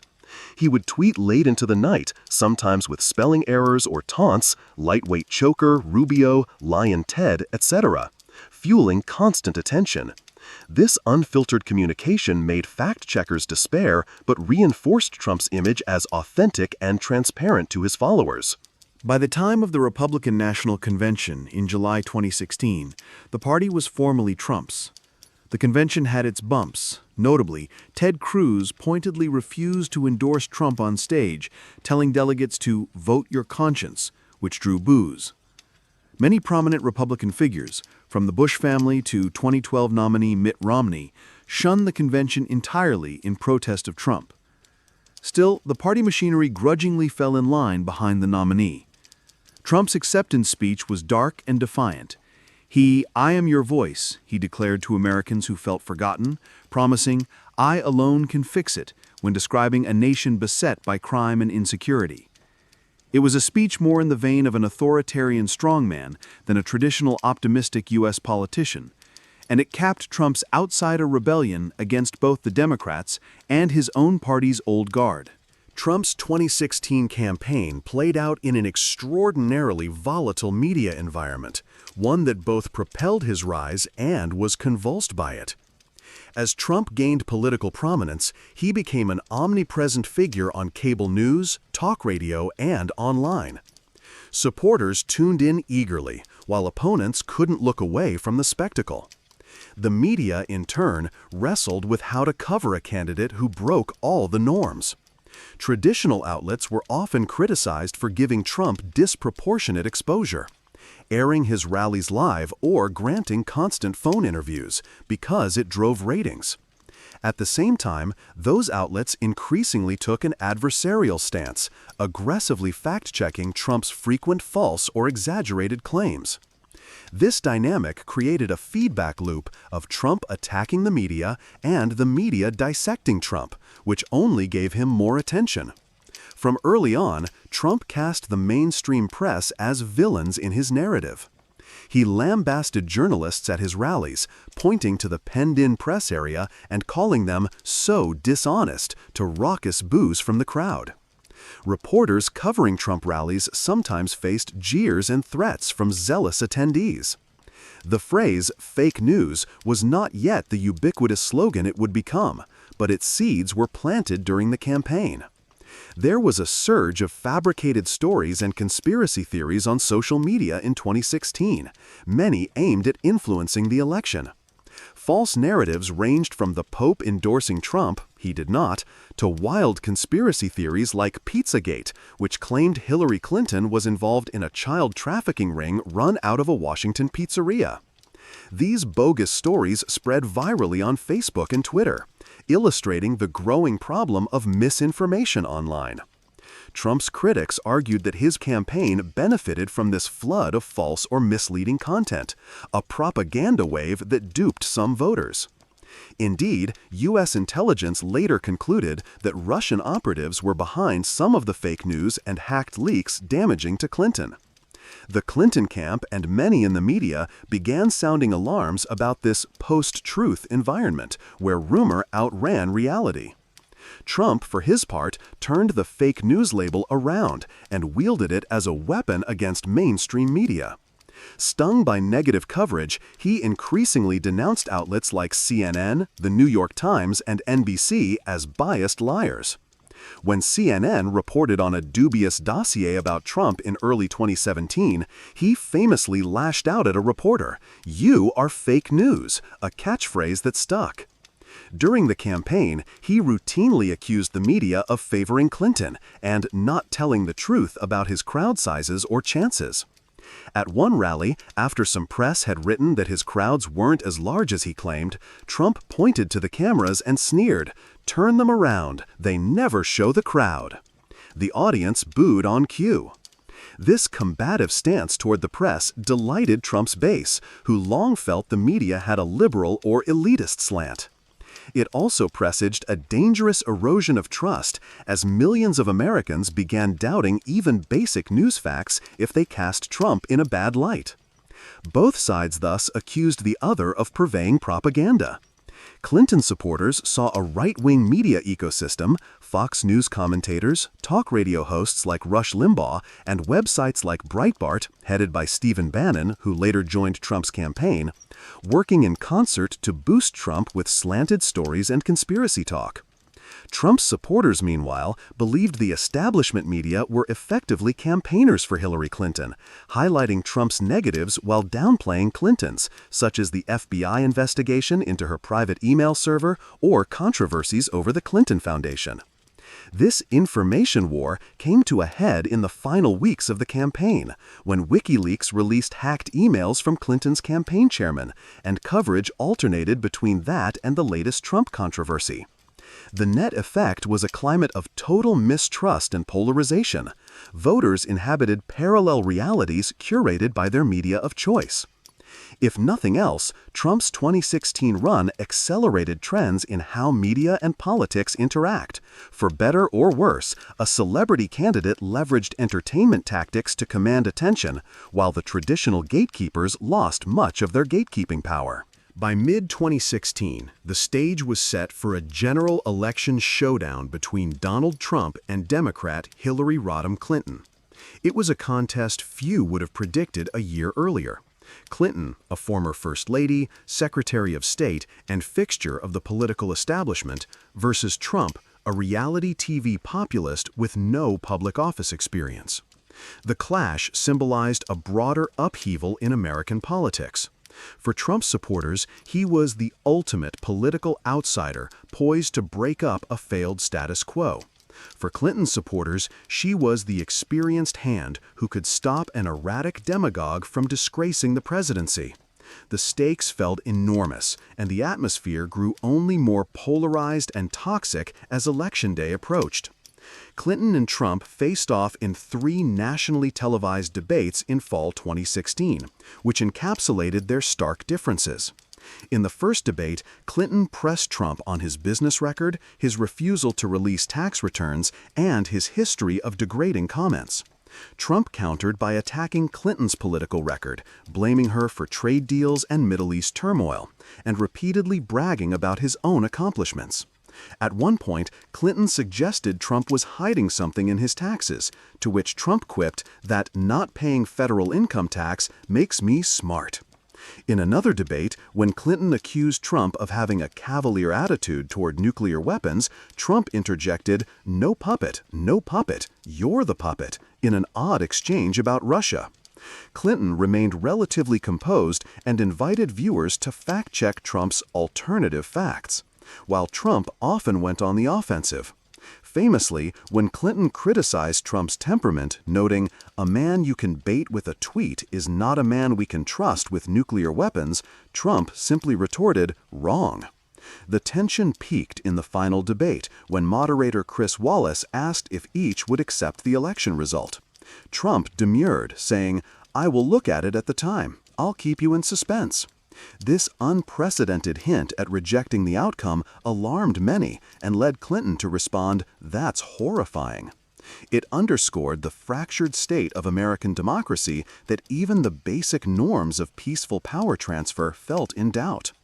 On the campaign trail, Trump maintained a frenetic pace of rallies, especially in battleground states of the Midwest and South.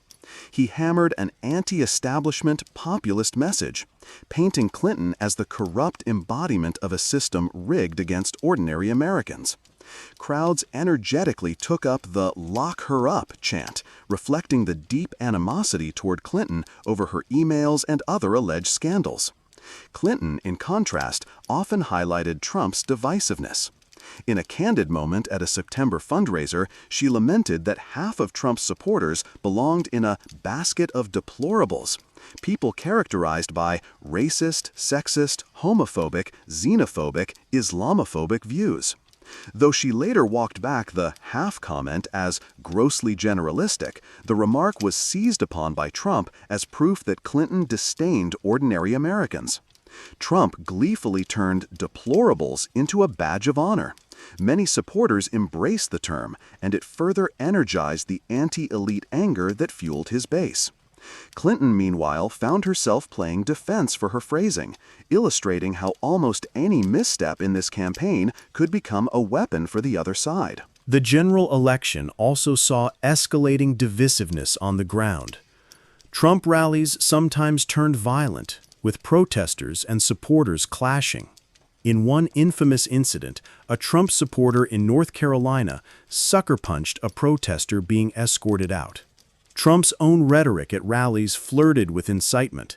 He once mused that Second Amendment people might have ways to stop Clinton, widely interpreted as a dangerous joke about gun owners taking action.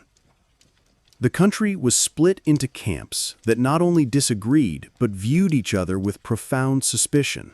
For Trump's backers, Clinton represented an elitist, perhaps even criminal class of politicians who cared nothing for people like them. For Clinton's backers, Trump embodied intolerance, ignorance, and a threat to democratic norms. Both candidates were historically unpopular, but Trump's negatives were sky-high with Democrats and left-leaning independents. Many prominent figures in his own party, such as GOP national security experts and even the 2012 nominee Mitt Romney, openly campaigned against him, calling him unfit. Yet Trump also inspired intense fervor among those who felt he spoke for them.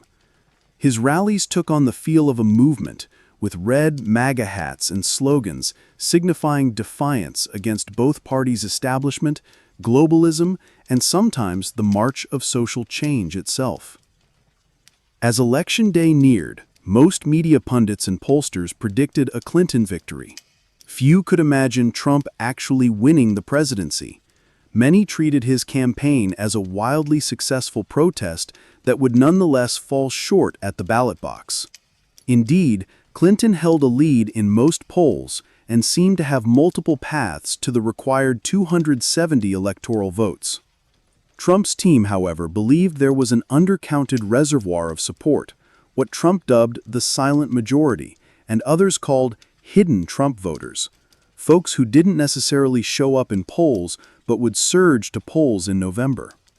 In the final weeks, Trump's campaign homed in on the Rust Belt states, Pennsylvania, Ohio, Michigan, Wisconsin, arguing that Democrats had taken them for granted while factories closed and jobs moved overseas. He promised to be a voice for the forgotten men and women of these states, and crowds in places like rural Pennsylvania and Ohio grew large and enthusiastic. On November 8, 2016, Americans voted in an election that will be recounted in history books for generations. As results trickled in that evening, the impossible began to look possible. Trump performed strongly in Florida and North Carolina, crucial swing states he needed to win. Then he won Ohio handily. By later in the night, as vote counts from Pennsylvania, Wisconsin, and Michigan showed tight races with Trump leading or unexpectedly competitive, the mood in the country shifted from surprise to shock. Defying nearly all forecasts, Donald J. Trump was on the verge of winning the presidency. Around 2:30 a.m. on November 9th, Hillary Clinton phoned Trump to concede. Shortly thereafter, Trump strode onto the stage at his victory party in New York City, greeted by thunderous cheers of family, supporters, and flashing cameras. It was a political upset of historic proportions. Trump had won the Electoral College with 306 projected votes. He'd officially received 304 after some electors defected, despite losing the popular vote by nearly 3 million. He had flipped states like Pennsylvania, Wisconsin, and Michigan that had been Democratic strongholds for decades, thanks to strong margins among white working-class voters. The celebrity businessman who had been laughed off by pundits as a joke candidate had just been elected the 45th President of the United States. In his victory speech, a gracious-sounding Trump praised Clinton for her hard-fought campaign and promised to be a president for all Americans. He spoke of binding the nation's wounds and pursuing common ground, an optimistic tone starkly different from the combative rallies. Yet the deep divisions were immediately apparent. Clinton supporters were shell-shocked and grief-stricken, while Trump's base was euphoric. Around the country, spontaneous protests erupted against Trump's win, even as his voters celebrated what they saw as the dawn of a new era. The 2016 election revealed an America split against itself, with Donald Trump as the most polarizing president-elect in modern history. His campaign from the early 2010s to that stunning win had transformed the former reality TV star into arguably the most powerful man in the world. It was a journey powered by populist fury, unorthodox media savvy, and a keen instinct for political opportunism. Trump had proven all the naysayers wrong. As the sun rose on November 9, 2016, millions of Americans asked themselves, "What have we done?" Or, "Could this really be happening?" Millions of others rejoiced that an outsider would finally drain the swamp in Washington. Donald J. Trump's long-shot crusade had ended in victory. But in many ways, the tumult had only just begun. The nation was about to see how the reality show of the campaign would translate into the reality of governing. Throughout it all, Trump never lost the showman's touch that had gotten him this far. In one of the final rallies before Election Day, he summed up his movement's defiance of expectations. "It's a rigged system," he bellowed, "but we're still going to win." And against all odds and predictions, win he did, a turning point that would reshape America's political landscape for years to come. Outsider in the Oval Office. Donald J. Trump entered the White House as an outsider president vowing to upend the status quo. In his inaugural address on January 20, 2017, he painted a dark tableau of a nation in decline and pledged an end to American carnage. Casting himself as the champion of the forgotten men and women, Trump promised that his populist movement would restore American greatness on his own unconventional terms. The new president's leadership style was immediately unorthodox. He often eschewed the traditions of governance and embraced a brash, seat-of-the-pants approach. Trump tried to run the White House the way he ran his family business, with a small circle of loyalists and little formal structure. In practice, this produced a tumultuous start. From the first days, chaos and controversy swirled. The White House even sparred with the media over the size of Trump's inauguration crowd, insisting it was the largest ever despite photographic evidence to the contrary. It was a sign of things to come. Trump relished confrontation with the press and the political establishment, making it clear that the presidency would now revolve around his outsized personality and narrative. Trump's governance quickly took on a chaotic energy that defied presidential norms. Advisors came and went at a record pace, as the president demanded absolute loyalty and often pitted staff against one another. Throughout it all, Trump governed with a brash, unorthodox style in which he emphasized his personality and relationships, at once energizing and alienating the American electorate. He frequently made policy by tweet and impulse, catching even his own aides off guard. In his first week, Trump moved fast on bold promises. He signed an executive order barring entry from several Muslim-majority countries, a travel ban that sparked airport protests and legal challenges. He also greenlit hardline immigration measures, expanded immigration enforcement, and pressed forward on plans for a U.S.-Mexico border wall. When federal judges blocked some of these orders, Trump bristled at constraints on his power, lambasting the courts. This outsider president showed little patience for the slow grind of bureaucracy. He expected results as if running a company, and when frustrated, he was apt to thunder, "You're fired," in real life. In one early shakeup, Trump dismissed his first national security advisor, Michael Flynn, just weeks into the term amid a scandal. The opening salvo of a revolving door administration. Trump's approach could be startling in its break from tradition. He obliterated many presidential norms, from refusing to release his tax returns to blurring lines between official acts and personal politics. As ABC News observed, his term was marked by an unconventional, norm-busting approach that left a transformative and divisive legacy.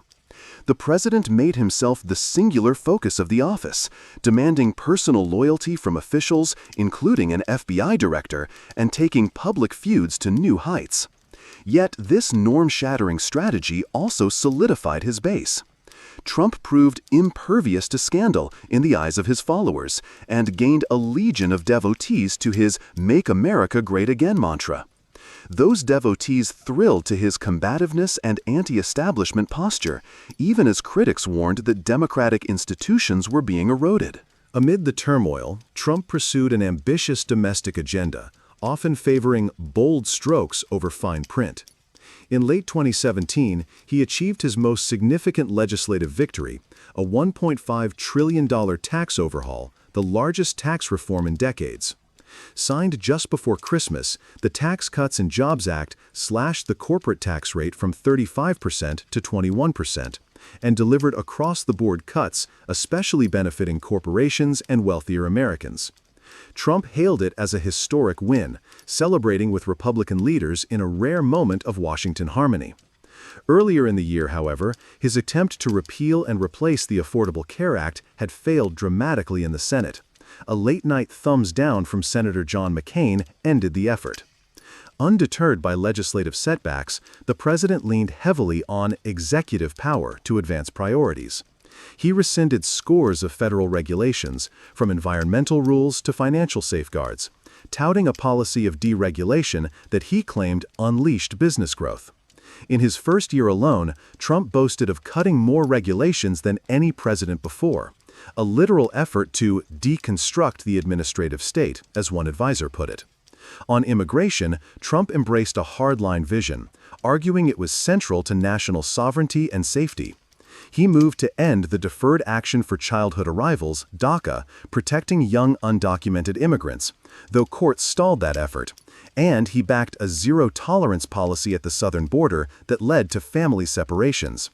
In the spring of 2018, U.S. authorities began prosecuting all illegal border crossings, and thousands of children were separated from parents.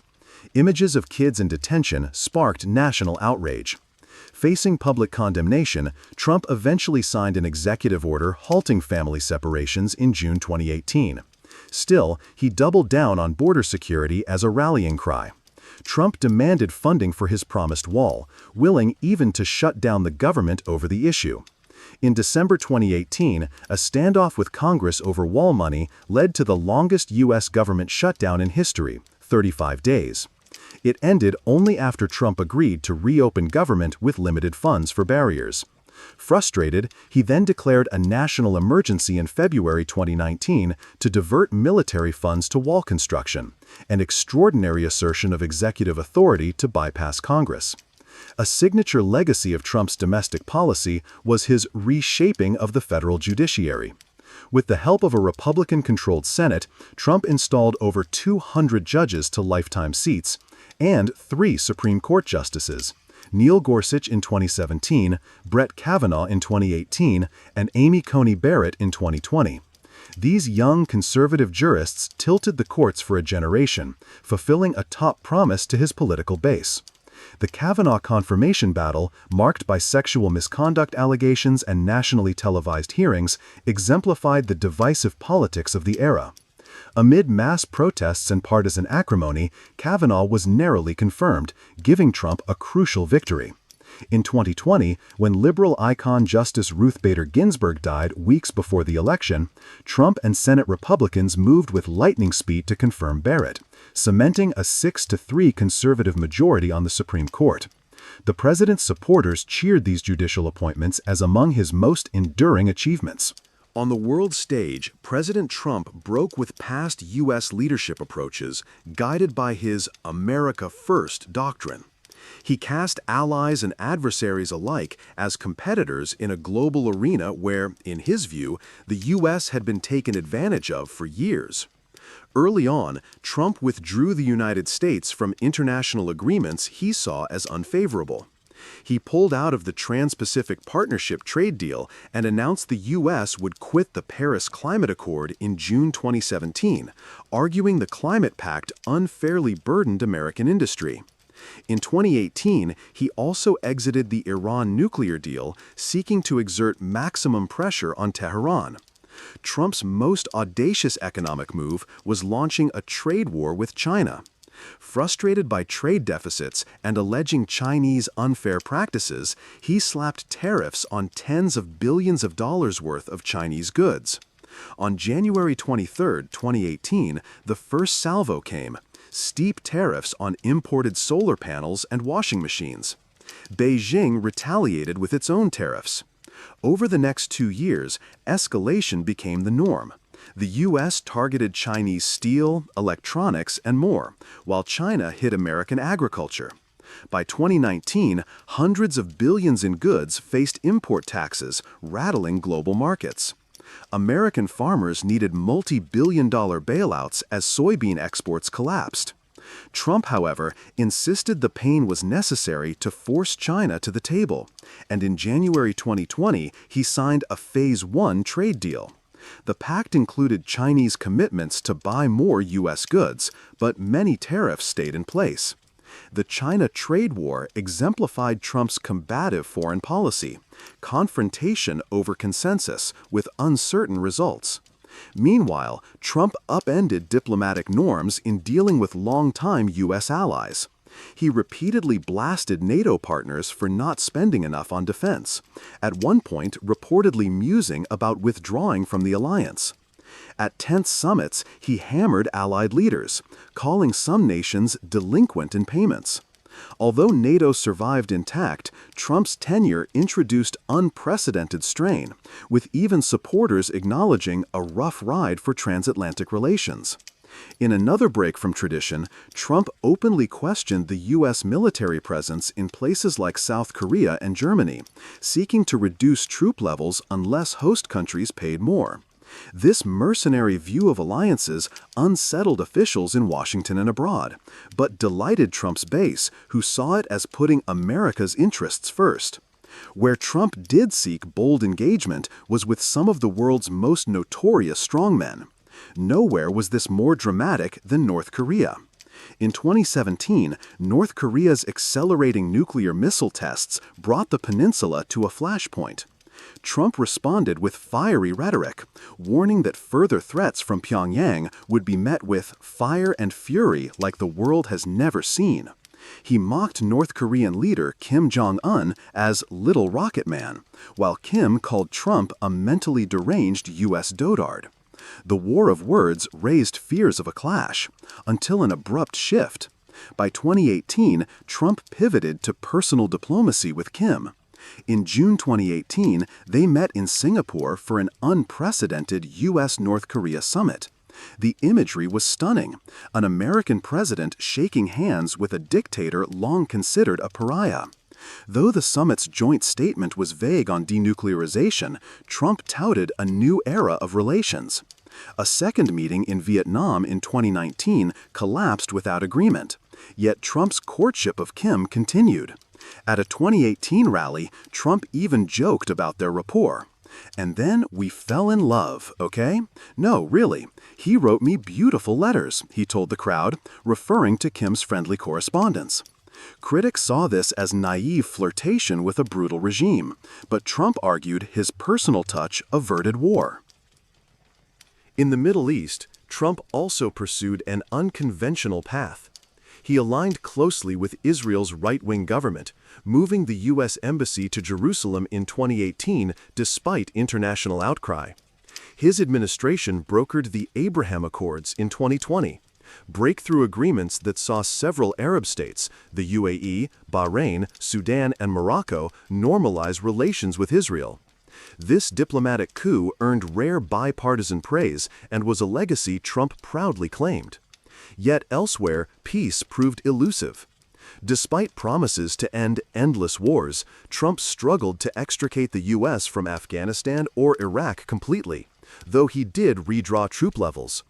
He ordered a drone strike in January 2020, killing Iranian General Qasem Soleimani, sharply escalating tensions with Iran.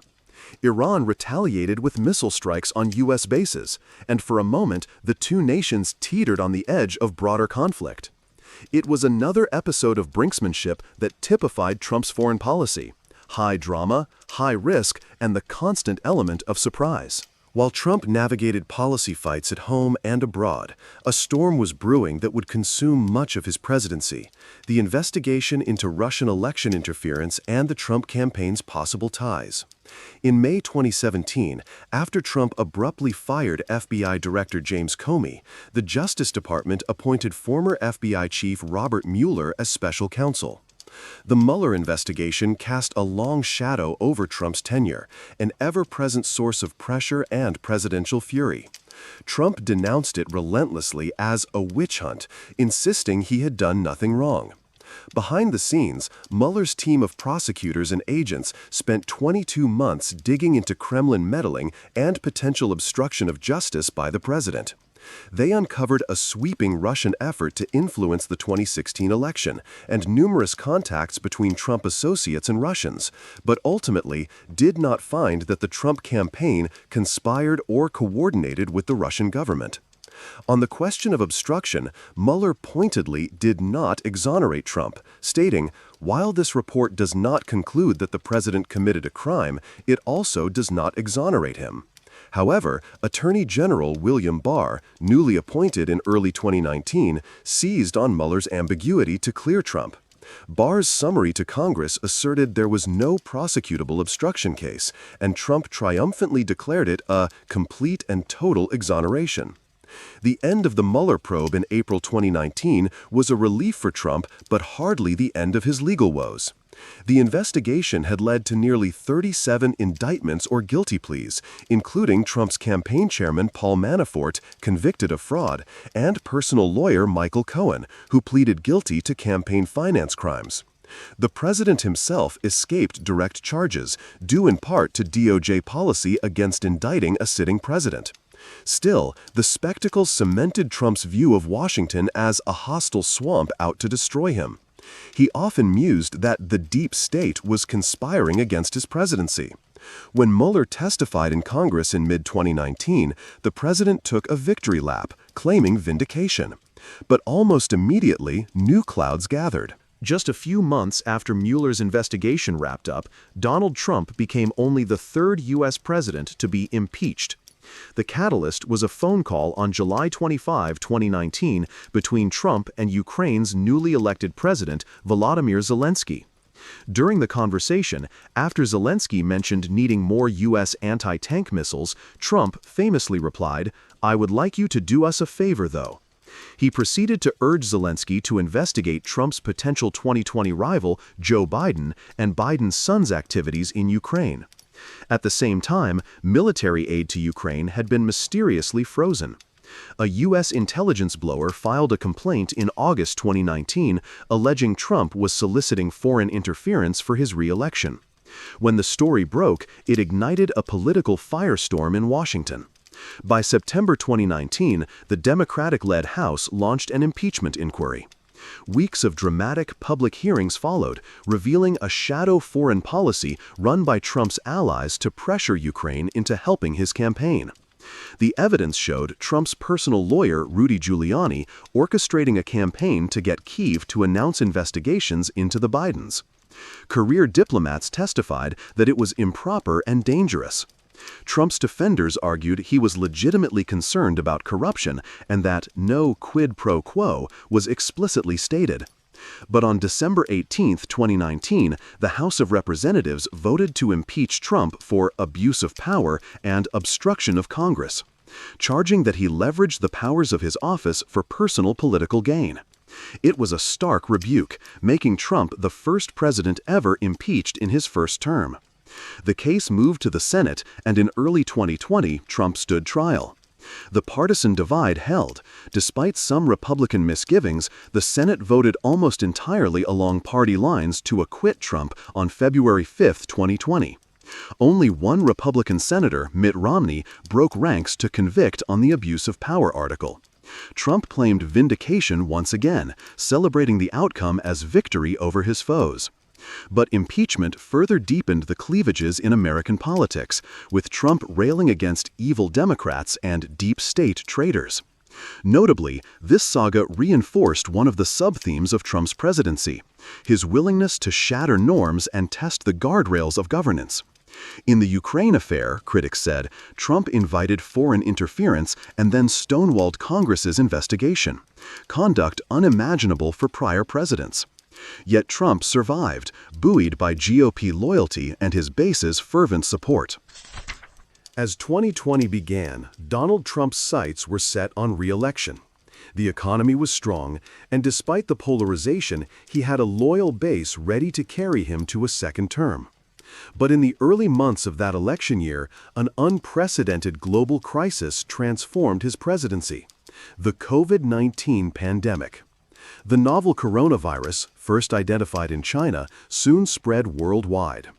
Trump's initial response was to downplay the threat.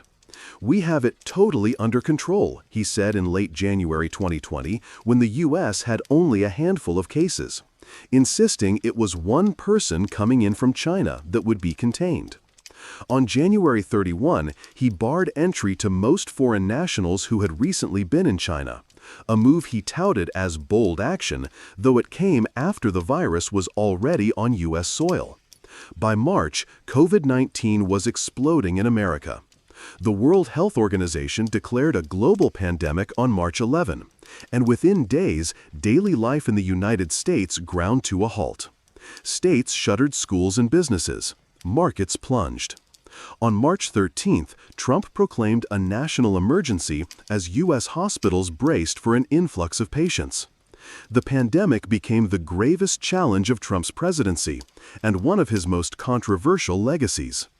At first, he appeared to grasp the gravity, bringing top health officials forward and declaring 15 days to slow the spread. But Trump's impatience soon surfaced. He worried prolonged shutdowns would wreck the economy, jeopardizing his re-election. In public briefings, the president often struck a rosy tone, at odds with scientists. In late February, he predicted the virus might disappear like a miracle. As death tolls mounted, Trump shifted blame. He berated governors for their responses and accused the media of exaggerating the crisis to hurt him. When pressed about lagging testing, Trump snapped, "I don't take responsibility at all," a remark that drew sharp criticism and seemed to encapsulate his approach. By April 2020, the U.S. led the world in COVID cases. The federal response was marked by disarray. There were shortages of masks and ventilators, conflicting messages on social distancing, and clashes between Trump and his scientists, most notably Dr. Anthony Fauci. In one notorious April briefing, Trump mused about using disinfectant inside the body to treat COVID-19, prompting alarmed health experts to issue warnings against ingesting bleach. As the pandemic raged, the president's public statements veered between self-congratulation and grievance. He promoted unproven drugs like hydroxychloroquine as game changers. He argued the cure, lockdowns, shouldn't be worse than the disease, urging states to reopen quickly even as cases surged. Facing a once-in-a-century health emergency, Trump leaned on his media instincts. He staged daily press conferences that often turned combative. In these briefings, Trump praised his own handling of the crisis, sparred with reporters, and sometimes spread misinformation. By summer 2020, COVID had claimed tens of thousands of American lives and plunged the nation into recession. The president's approval rating slipped as a majority disapproved of his pandemic management. Unbowed, Trump forged ahead with his campaign, even holding an indoor rally in Tulsa in June against health advice.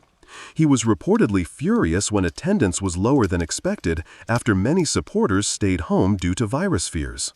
In October 2020, just weeks before Election Day, the pandemic struck the White House directly. Trump himself tested positive for COVID-19. He was airlifted to Walter Reed Medical Center and given experimental treatments. After 3 nights, a theatrically triumphant Trump returned to the White House, stood on the balcony, and dramatically removed his mask for the cameras. "Don't be afraid of COVID. Don't let it dominate your life," he tweeted, downplaying the virus, even as it had killed over 200,000 Americans by that point. It was a defining image, the president, still contagious, asserting strength and urging the nation to move on. To his critics, it epitomized his cavalier approach. To his supporters, it was proof of his toughness. Despite the pandemic, or perhaps galvanized by it, the 2020 election saw record turnout. It was a referendum on Trump's tumultuous 4 years. Facing Democratic nominee Joe Biden, Trump held massive rallies, often disregarding COVID precautions, and hammered a law and order message amid social unrest that summer. In the wake of George Floyd's death in Minneapolis and nationwide protests against police brutality, Trump presented himself as the defender of law enforcement and American heritage. In June 2020, during protests in Washington, he infamously had police clear peaceful demonstrators with tear gas so he could walk to a church for a photo op holding a Bible, a gesture critics called a dangerous stunt.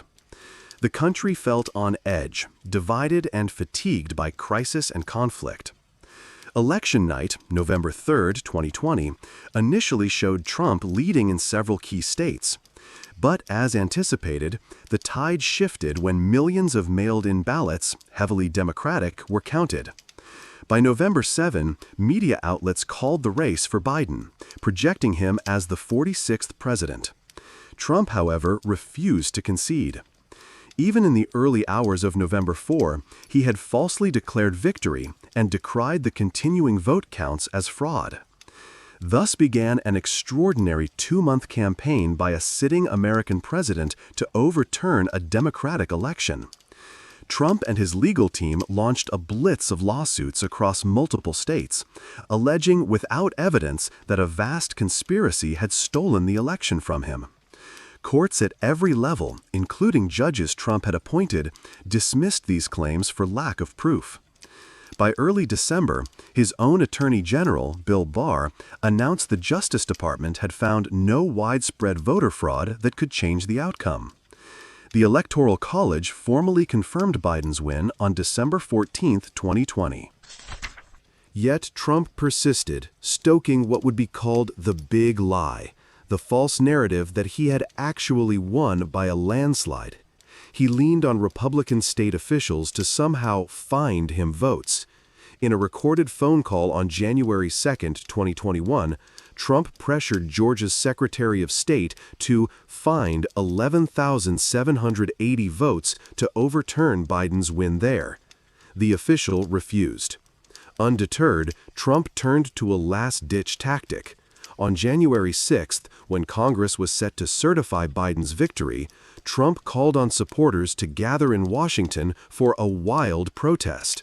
That day, in a fiery speech near the White House, he exhorted the crowd to march to the Capitol. "We fight like hell, and if you don't fight like hell, you're not going to have a country anymore," Trump declared. He urged them to show strength, even as he added a cursory remark about acting peacefully. The mass of MAGA supporters, many chanting "Stop the Steal," then surged toward the Capitol. What unfolded on January 6, 2021 was a national trauma. The pro-Trump mob overran police lines and stormed the Capitol, an event unseen in modern American history.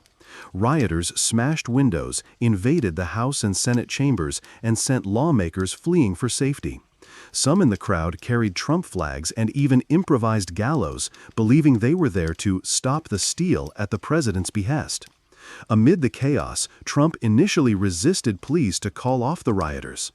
Hours into the assault, he released a video telling the mob to go home, but not before sympathizing with their anger and saying, "We love you, you're very special." By evening, the Capitol was secured, but not before at least 5 people died in connection with the riot, including a police officer. Shocked and furious, the House of Representatives moved swiftly to impeach Trump a second time for incitement of insurrection. Remarkably, within 1 week of the Capitol attack, Trump was impeached again, the first and only U.S. president to be impeached twice. A handful of Republicans joined Democrats in the House in that historic rebuke. Senate Majority Leader Mitch McConnell, an ally for 4 years, pointedly said Trump had provoked the mob. However, the subsequent Senate trial in February 2021, held after Trump left office, resulted in acquittal once more. The 57-43 vote in favor of conviction fell short of the required two-thirds. Still, 10 Republican House members and 7 Republican senators had broken with Trump, a significant crack in the wall of support, underscoring the severity of his final chapter. A divisive legacy. By the time Donald Trump departed the White House on January 20, 2021, pointedly skipping his successor's inauguration, the nation he led was deeply divided.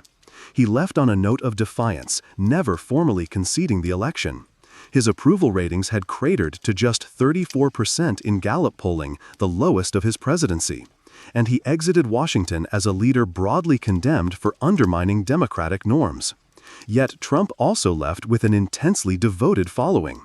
Over 74 million Americans had voted for him in 2020, the most ever for an incumbent president, and many remained convinced by his rhetoric that the election was stolen. Trump's MAGA base, largely working class and fiercely loyal, became a potent force in U.S. politics, outlasting his term. They admired him for giving voice to their grievances and for his combative stance against elites, the media, and the Washington establishment.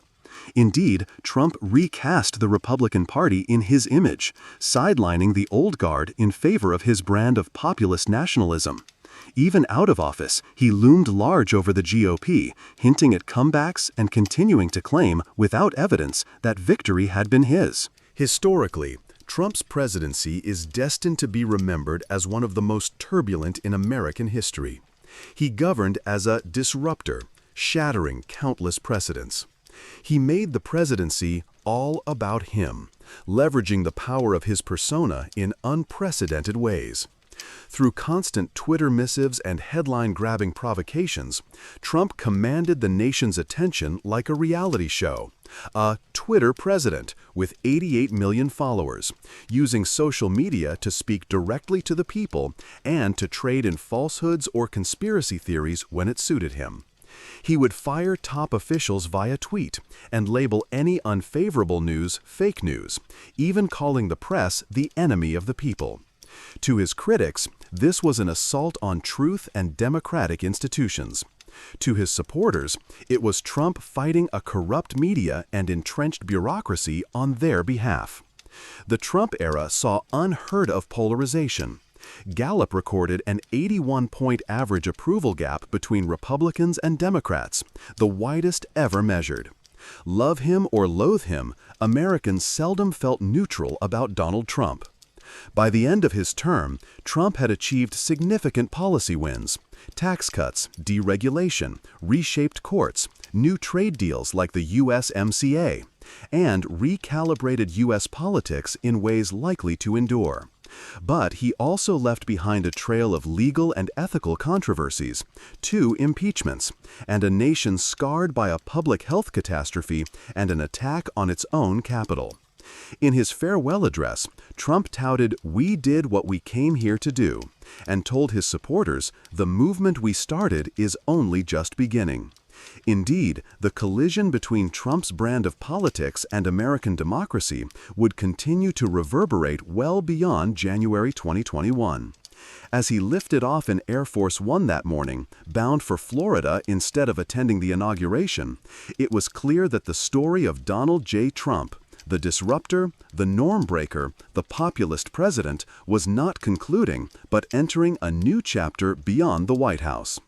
The legacy of his presidency would be debated for years to come, a time of chaos and contention, of outsider leadership that thrilled millions and alarmed millions more, forever marking the American tapestry with an era of governance unlike any before it. Donald J. Trump's presidency ended in turmoil and defiance. In the wake of the January 6, 2021 Capitol riot, Trump faced nationwide outrage and a swift second impeachment. Allies abandoned him publicly. Even Republican Senate leader Mitch McConnell declared, "There's no question that President Trump is practically and morally responsible for provoking the events of that day." Trump, however, characteristically refused to bow. On the morning of Joe Biden's inauguration, Trump broke 152 years of tradition by snubbing the ceremony. Instead, he boarded Air Force One bound for Florida, offering a final, enigmatic promise to supporters: "Have a good life, we will see you soon." These parting words hinted that his story was far from over. Stripped of his presidential megaphone, Trump entered a sort of political exile. Social media platforms, led by Twitter, banned him on January 8, 2021, due to the risk of further incitement of violence. Overnight, the man who once dominated the news cycle with a single tweet found himself largely silent in the public square. At Mar-a-Lago, his Florida estate, Trump watched as the Washington establishment and even some in his own party sought to distance themselves from the chaos of his final days. He was angry yet unrepentant, reportedly consumed with rage and grievance at the turn of events. In February 2021, the Senate impeachment trial ended in acquittal, but not vindication. 7 Republicans joined Democrats in voting to convict, a historic rebuke. Yet it fell short of the 2/3. In a scathing floor speech, McConnell excoriated Trump even after voting to acquit him, calling his actions a disgraceful dereliction and warning that Trump would not be spared the verdict of history. Such condemnation would have crushed many political careers. For Trump, it became fuel for a comeback narrative. Even out of office, Trump remained a central figure in the courts and in the court of public opinion. Legal troubles gathered like storm clouds once he was a private citizen. In New York, prosecutors dug into Trump Organization finances. In Washington, a congressional committee began investigating the Capitol attack. By mid-2022, the Justice Department was probing Trump's handling of classified documents after boxes of sensitive materials surfaced at Mar-a-Lago.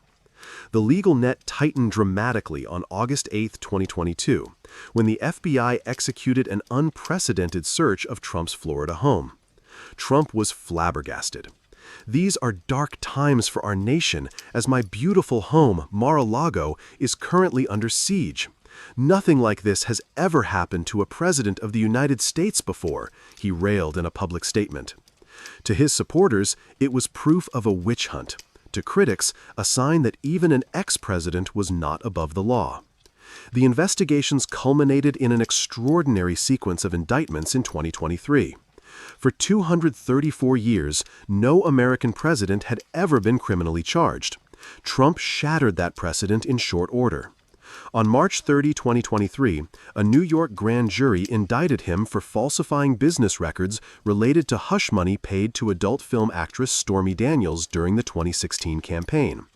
Trump thus became the first former U.S. president in history to face criminal charges. He pleaded not guilty and blasted the Manhattan District Attorney's case as political persecution and election interference at the highest level in history. That indictment opened the floodgates. In the ensuing months, federal special counsel Jack Smith brought charges against Trump for mishandling classified documents and obstructing justice, a case arising from the Mar-a-Lago search, and for conspiring to overturn the 2020 election results.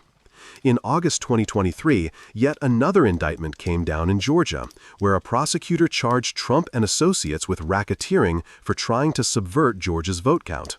In total, Trump was now facing 4 criminal indictments and dozens of felony counts. It was a legal onslaught unmatched in American history. Through it all, Trump professed his innocence and doubled down on his defiance. He cast each investigation as proof that the deep state and political adversaries were terrified of him. At a rally, he thundered that "the only crime I have committed is to fearlessly defend our nation," turning his legal peril into a rallying cry. Remarkably, these tribulations did little to diminish his grip on the Republican base. If anything, they strengthened his narrative as an outsider battling a corrupt system. Fundraising spiked with each indictment. Republican primary polls showed Trump's support holding steady or even rising in spite of or because of the charges. The stage was being set for a most unlikely political resurrection. Throughout 2021 and 2022, Trump methodically plotted his return.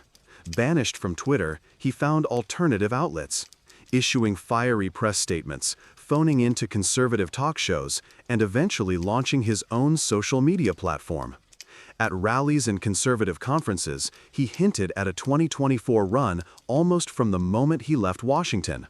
In a symbolic reemergence at the Conservative Political Action Conference, CPAC, in February 2021, just a month after leaving office, Trump was greeted as a conquering hero by the faithful. He teased the idea of a presidential run to uproarious cheers.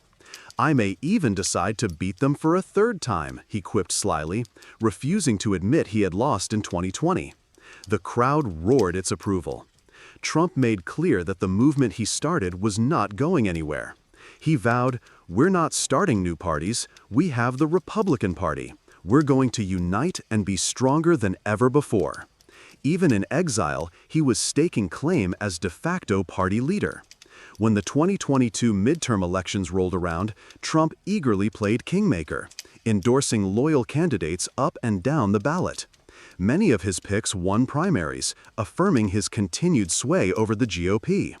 But a number of high-profile Trump-backed candidates faltered in the general election, and Republicans underperformed expectations.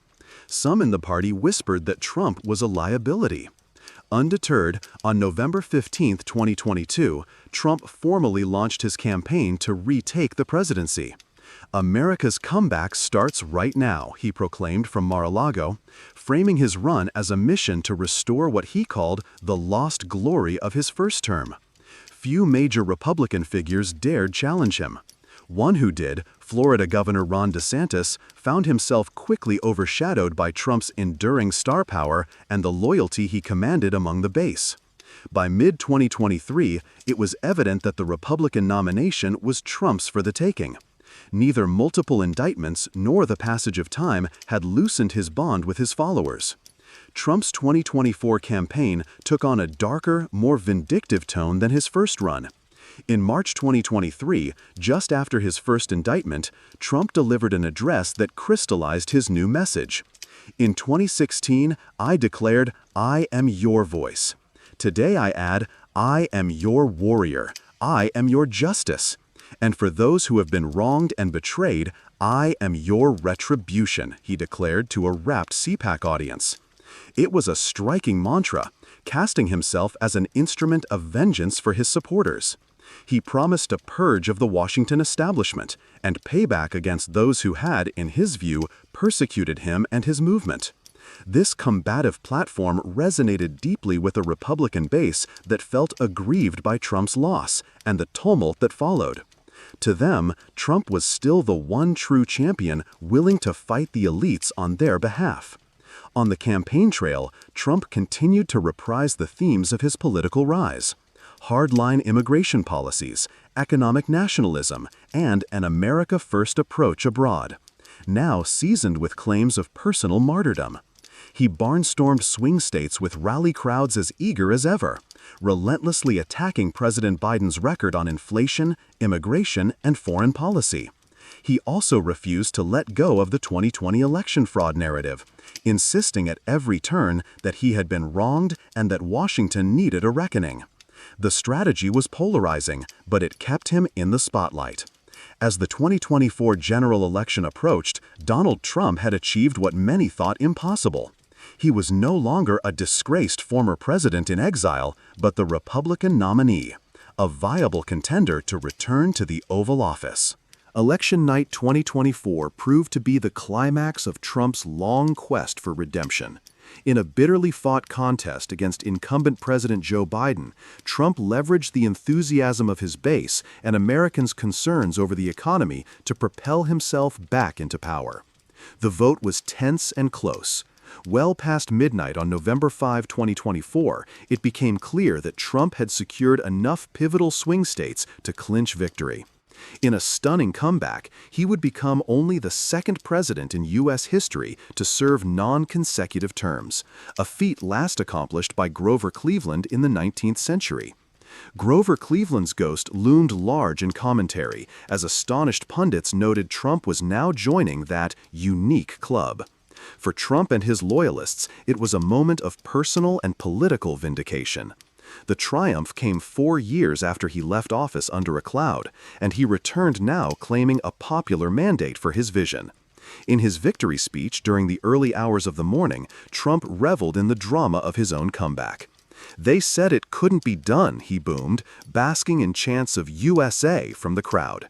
He pledged to "make America great again," reprising his famous slogan with renewed swagger. The transition that followed was, unsurprisingly, not a normal one. Outgoing President Biden congratulated Trump on his win and offered cooperation, a gesture Trump had declined to give Biden in 2020. Some of Trump's critics openly worried about what his return meant for American democracy, given the events of January 6 and Trump's continued insistence that the system had wronged him. But on January 20, 2025, Donald J. Trump was inaugurated as the 47th President of the United States, the only man apart from Cleveland to recapture the office after defeat. Trump's second inaugural address struck a triumphant and defiant tone.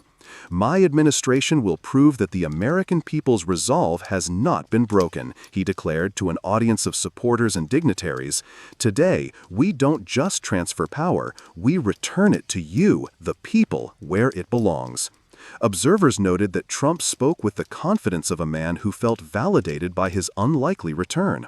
Where his first inaugural in 2017 had painted a picture of American carnage, in 2025 he painted himself as the leader to lift the country from decline once more. "This American comeback is a resurrection of our national spirit," he proclaimed. Even as protesters gathered in Washington in opposition, Trump relished the moment, a dramatic second act that even Hollywood writers might have blushed to script. If Trump's first term was defined by norm-shattering disruption, the opening of his second term suggested an even more assertive agenda. With Republicans controlling Congress by a slim margin, Trump moved quickly to implement the policies he had championed on the campaign trail. Chief among them was an aggressive revival of his hard-edged trade policy. In early April 2025, President Trump stunned economists and U.S. trading partners by announcing a universal baseline tariff of 10% on all imports to the United States, a move he grandly dubbed Liberation Day for American industry. Every country shipping goods to the U.S. would face this across-the-board import tax, he declared, as a step to encourage domestic production and stop other nations from taking advantage of America. Some nations, Trump added, would face even higher tariffs if they had large trade surpluses with the U.S. Indeed, China, often the principal target of Trump's rhetoric, was soon hit with escalating duties. By mid-April, a tit-for-tat tariff war erupted. Trump's tariffs on Chinese goods spiked well above the 10% baseline, and Beijing retaliated in kind. U.S. tariffs on Chinese imports reached an astonishing 145% in one exchange of blows, before both sides agreed to partially dial back the increases. American allies in Europe were also rattled. The European Union, initially exempt from the universal tariff, found itself threatened with a massive 50% tariff on all goods when Trump grew frustrated with trade negotiations. He temporarily imposed a 10% rate on the EU, warning it would jump higher if Europe didn't play fair by June. Trump defended the sweeping tariffs with characteristic bravado. Tariffs would encourage U.S. consumers to buy American-made goods, increase tax revenue, and lead to huge levels of investment, he argued, reprising an economic nationalist stance. Critics, including many in the business community, warned of rising consumer prices and global market turmoil. But to Trump's base, this was the promised return to America First economics. Factories in the Midwest that had struggled in recent years welcomed new protections from imports. By executive order, Trump also re-implemented and expanded other hallmarks of his first term: restrictions on immigration, including a reboot of the travel ban affecting several Muslim-majority countries, and the rapid deportation of undocumented immigrants with criminal records. He authorized the construction of additional miles of border barriers, proclaiming the wall would finally be completed. Domestically, Trump moved to reshape government to his will, firing or sidelining officials seen as holdovers from the prior administration and installing loyalists in key positions. One early initiative causing uproar in intellectual circles was Trump's order to restore patriotic education, which directed federal agencies to promote what he called pro-American narratives of history. In one stroke, he suspended government funding for diversity training and moved to curtail exhibits in national museums that, in his view, portrayed the U.S. negatively. "We are re-establishing truth in the historical narrative," Trump announced, criticizing institutions like the Smithsonian as having fallen under divisive, race-centered ideology. Historians and civil rights groups decried these actions as an attack on free scholarly inquiry, with one calling it authoritarian grasping for control. But to Trump's supporters, it was a long-awaited counterpunch to what they saw as woke liberal cultural influence. In short order, Trump's second-term agenda made it evident that he intended to govern with an even heavier hand than before, with fewer voices of dissent inside his administration and little appetite for the conventions of bipartisan compromise. On the international stage, Trump's return was met with both anticipation and trepidation. Allies who had grown comfortable with Biden's traditional diplomacy suddenly faced the prospect of a redux of Trump's unpredictable, transactional style. Nowhere was the impact felt more urgently than in Eastern Europe, where Ukraine was locked in a desperate war to repel Russia's invasion. Under President Biden, the United States had been Ukraine's strongest supporter, spearheading Western military aid and rallying NATO allies to Kiev's defense. Candidate Trump, however, had campaigned on a starkly different approach. He had claimed he could end the war in 24 hours if elected, hinting at forcing a negotiated peace, perhaps on terms favorable to Russia. He also made no secret of his admiration for Russian President Vladimir Putin's strength and repeatedly questioned the amount of aid going to Ukraine. So when Trump took office in January 2025, the strategic calculus shifted overnight for Ukrainian President Volodymyr Zelensky. In the first weeks of Trump's second term, signals from Washington suggested a cooling of support for Ukraine. Trump suspended the next tranche of U.S. military aid pending what he called a review of U.S. interests, and bluntly stated that Europe needed to pay its fair share or risk America not being the sucker, in his words. European NATO allies, alarmed, scrambled to reassure Ukraine and to lobby the new administration. French and German leaders made urgent trips to Washington, urging Trump not to abandon Ukraine or reward Russian aggression. Trump listened politely but remained noncommittal, insisting that America wanted peace and implying that Ukraine might have to make tough territorial concessions to achieve it. It was a dramatic reversal of tone from the prior administration. Then came the moment that many observers had both anticipated and feared: President Zelensky's visit to the Trump White House. In late February 2025, Zelensky arrived in Washington seeking to secure continued U.S. backing and to build a personal rapport with Trump. What unfolded was an unprecedented scene by diplomatic standards. Initially, hopes were high that Trump might be swayed by Zelensky's personal appeal and the moral weight of Ukraine's fight for survival. But those hopes soon evaporated. The meeting between Trump and Zelensky, held in the Oval Office, quickly descended into what one commentator described as a theater of humiliation. Also present was Trump's new vice president, J.D. Vance, and together, Trump and Vance confronted Zelensky in a blunt, transactional manner. In front of press cameras, Trump pressed Zelensky about a deal, namely, an arrangement where Ukraine would grant American companies rights to exploit certain Ukrainian mineral resources in exchange for immediate U.S. aid and support. The Ukrainian leader, caught off guard by the overt quid pro quo nature of the proposal, tried to steer the discussion toward shared democratic values and the threat posed by Russia. Trump was in no mood for lofty rhetoric. When Zelensky voiced concerns about trusting Vladimir Putin in any peace agreement, Trump interrupted him and accused Zelensky of dragging out the war. According to multiple accounts, Trump went so far as to accuse Zelensky of playing with the lives of millions and flirting with World War III by not yielding to peace, a jaw-dropping charge against a nation under invasion. As cameras rolled, Trump and Vance berated Zelensky for what they deemed a lack of gratitude. Vice President Vance openly scolded the Ukrainian president for insufficient gratitude towards the U.S. Trump demanded that Zelensky thank the United States then and there, asserting that without American help, Russia would have conquered Ukraine in 2 weeks. The public chastisement left Zelensky visibly stunned. In that moment, the power imbalance was made brutally clear. The leader of a war-torn country, dependent on Western aid, was being dressed down on global television by the President of the United States. The spectacle was, as one Harvard analyst put it, blatantly absurd and offensive, a huge disappointment for America's global image. When Zelensky tried to salvage the conversation by expressing appreciation for past U.S. assistance, Trump snapped that it was not about the past and pressed him again on agreeing to a ceasefire plan that would likely freeze the conflict along current battle lines. Zelensky refused to commit on the spot. Within minutes, Trump abruptly ended the press availability, and the meeting concluded soon after, with no joint statement, no hug or handshake for the cameras, only awkward silence.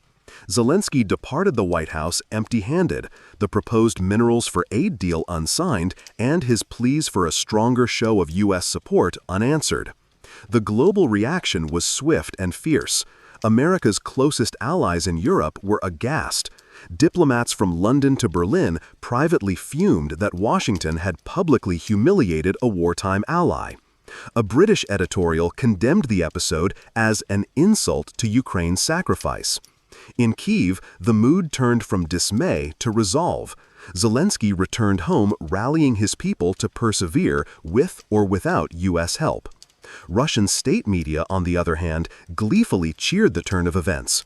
Russians were popping bottles of champagne, observed Ann Simmons, a veteran journalist, noting how Kremlin propagandists touted the meeting as proof that we have our guy in the White House.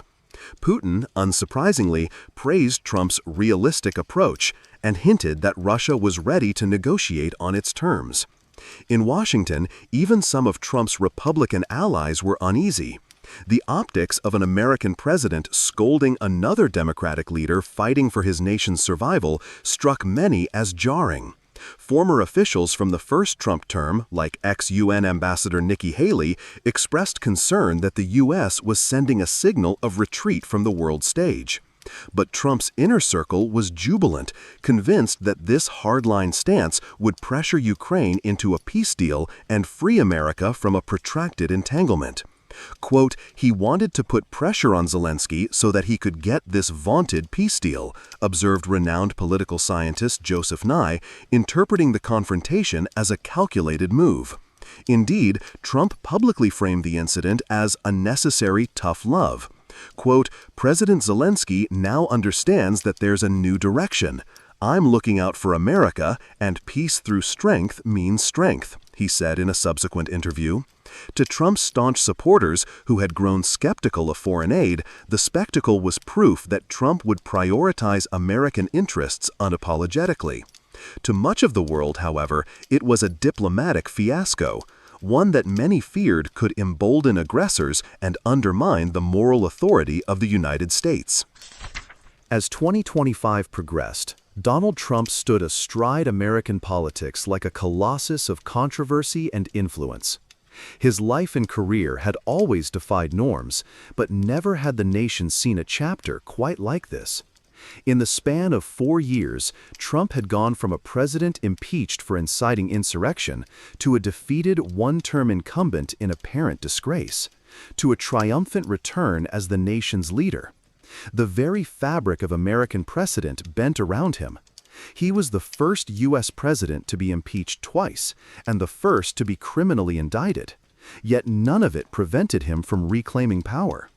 In achieving a non-consecutive second term, he joined Grover Cleveland in a historically exclusive club, underscoring both his unique tenacity and the deep divisions within the country. Trump's legacy at this point is a complex tapestry of accomplishments and upheavals. To his passionate supporters, he remains a revolutionary figure who upended a complacent political establishment and championed the forgotten American. They credit him with reshaping the Supreme Court, revitalizing U.S. energy production, and standing up to China in defense of American jobs. His successful effort to return to the White House only cements their view of him as a political force of nature, a man who doesn't know the word quit, as one ally put it. To his detractors, Trump's return raises profound concerns about the future of American democracy. They see a leader who has consistently tested the guardrails of the Constitution, from refusing a peaceful transfer of power in 2021 to openly disparaging allies and cozying up to authoritarians. The second term, in their eyes, risks normalizing what was once unthinkable, a presidency untethered from precedent and restraint. Yet even Trump's critics concede that his impact is undeniable.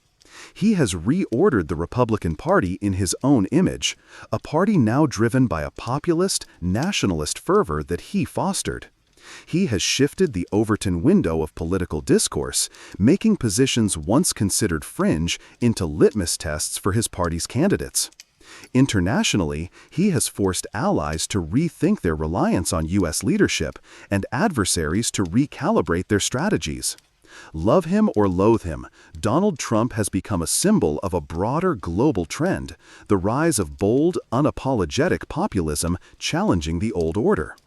By the end of 2025, the Trump administration was fully in place and pressing ahead with its vision. Legal battles over his past conduct still loomed. The indictments from 2023 had not vanished, even if a sitting president might try to stall or dismiss them. The country remained deeply polarized, with periodic protests and counter-protests reflecting clashing views of Trump's rule. In this charged atmosphere, Trump often hearkened back to his campaign theme of retribution and revival. At a rally marking his first 100 days back in office, he thundered, "Our enemies, the globalists, the communists, the crooked politicians, all thought we were finished. But we are in charge again, and we are just getting started." It was vintage Trump, pugnacious, triumphant, and aimed squarely at rallying his base for the struggles to come. The final chapter of Donald J. Trump's biography is still being written. As of 2025, he has achieved a feat of political resurrection unprecedented in modern times, but the ultimate verdict on his leadership remains uncertain. What is certain is that Trump has etched his name indelibly in the annals of American history. He has been a disruptor and a lightning rod, a president who tore up the script and wrote his own. From the glitz of Trump Tower to the power of the Oval Office, twice, his journey has been nothing short of astounding. History will remember Donald Trump as a leader who inspired fierce devotion and fierce resistance in equal measure. His legacy, still unfolding, is one of a man who bent the norms of the presidency to his will, leaving America forever changed. As observers look ahead, one can only echo the sentiment of his own parting words and wonder what the next chapter holds. We will see you soon. And that brings us to the end of tonight's journey through the life of Donald J. Trump, a figure who has sparked admiration, criticism, and endless conversation. If you made it all the way here, whether you're still wide awake or already halfway to dreamland, thank you for spending some time with legendary lives. If you enjoyed the story, feel free to like the video, subscribe for more, and share a thought in the comments. I'd love to hear what kind of lives you'd like to hear about next. Until next time, rest well.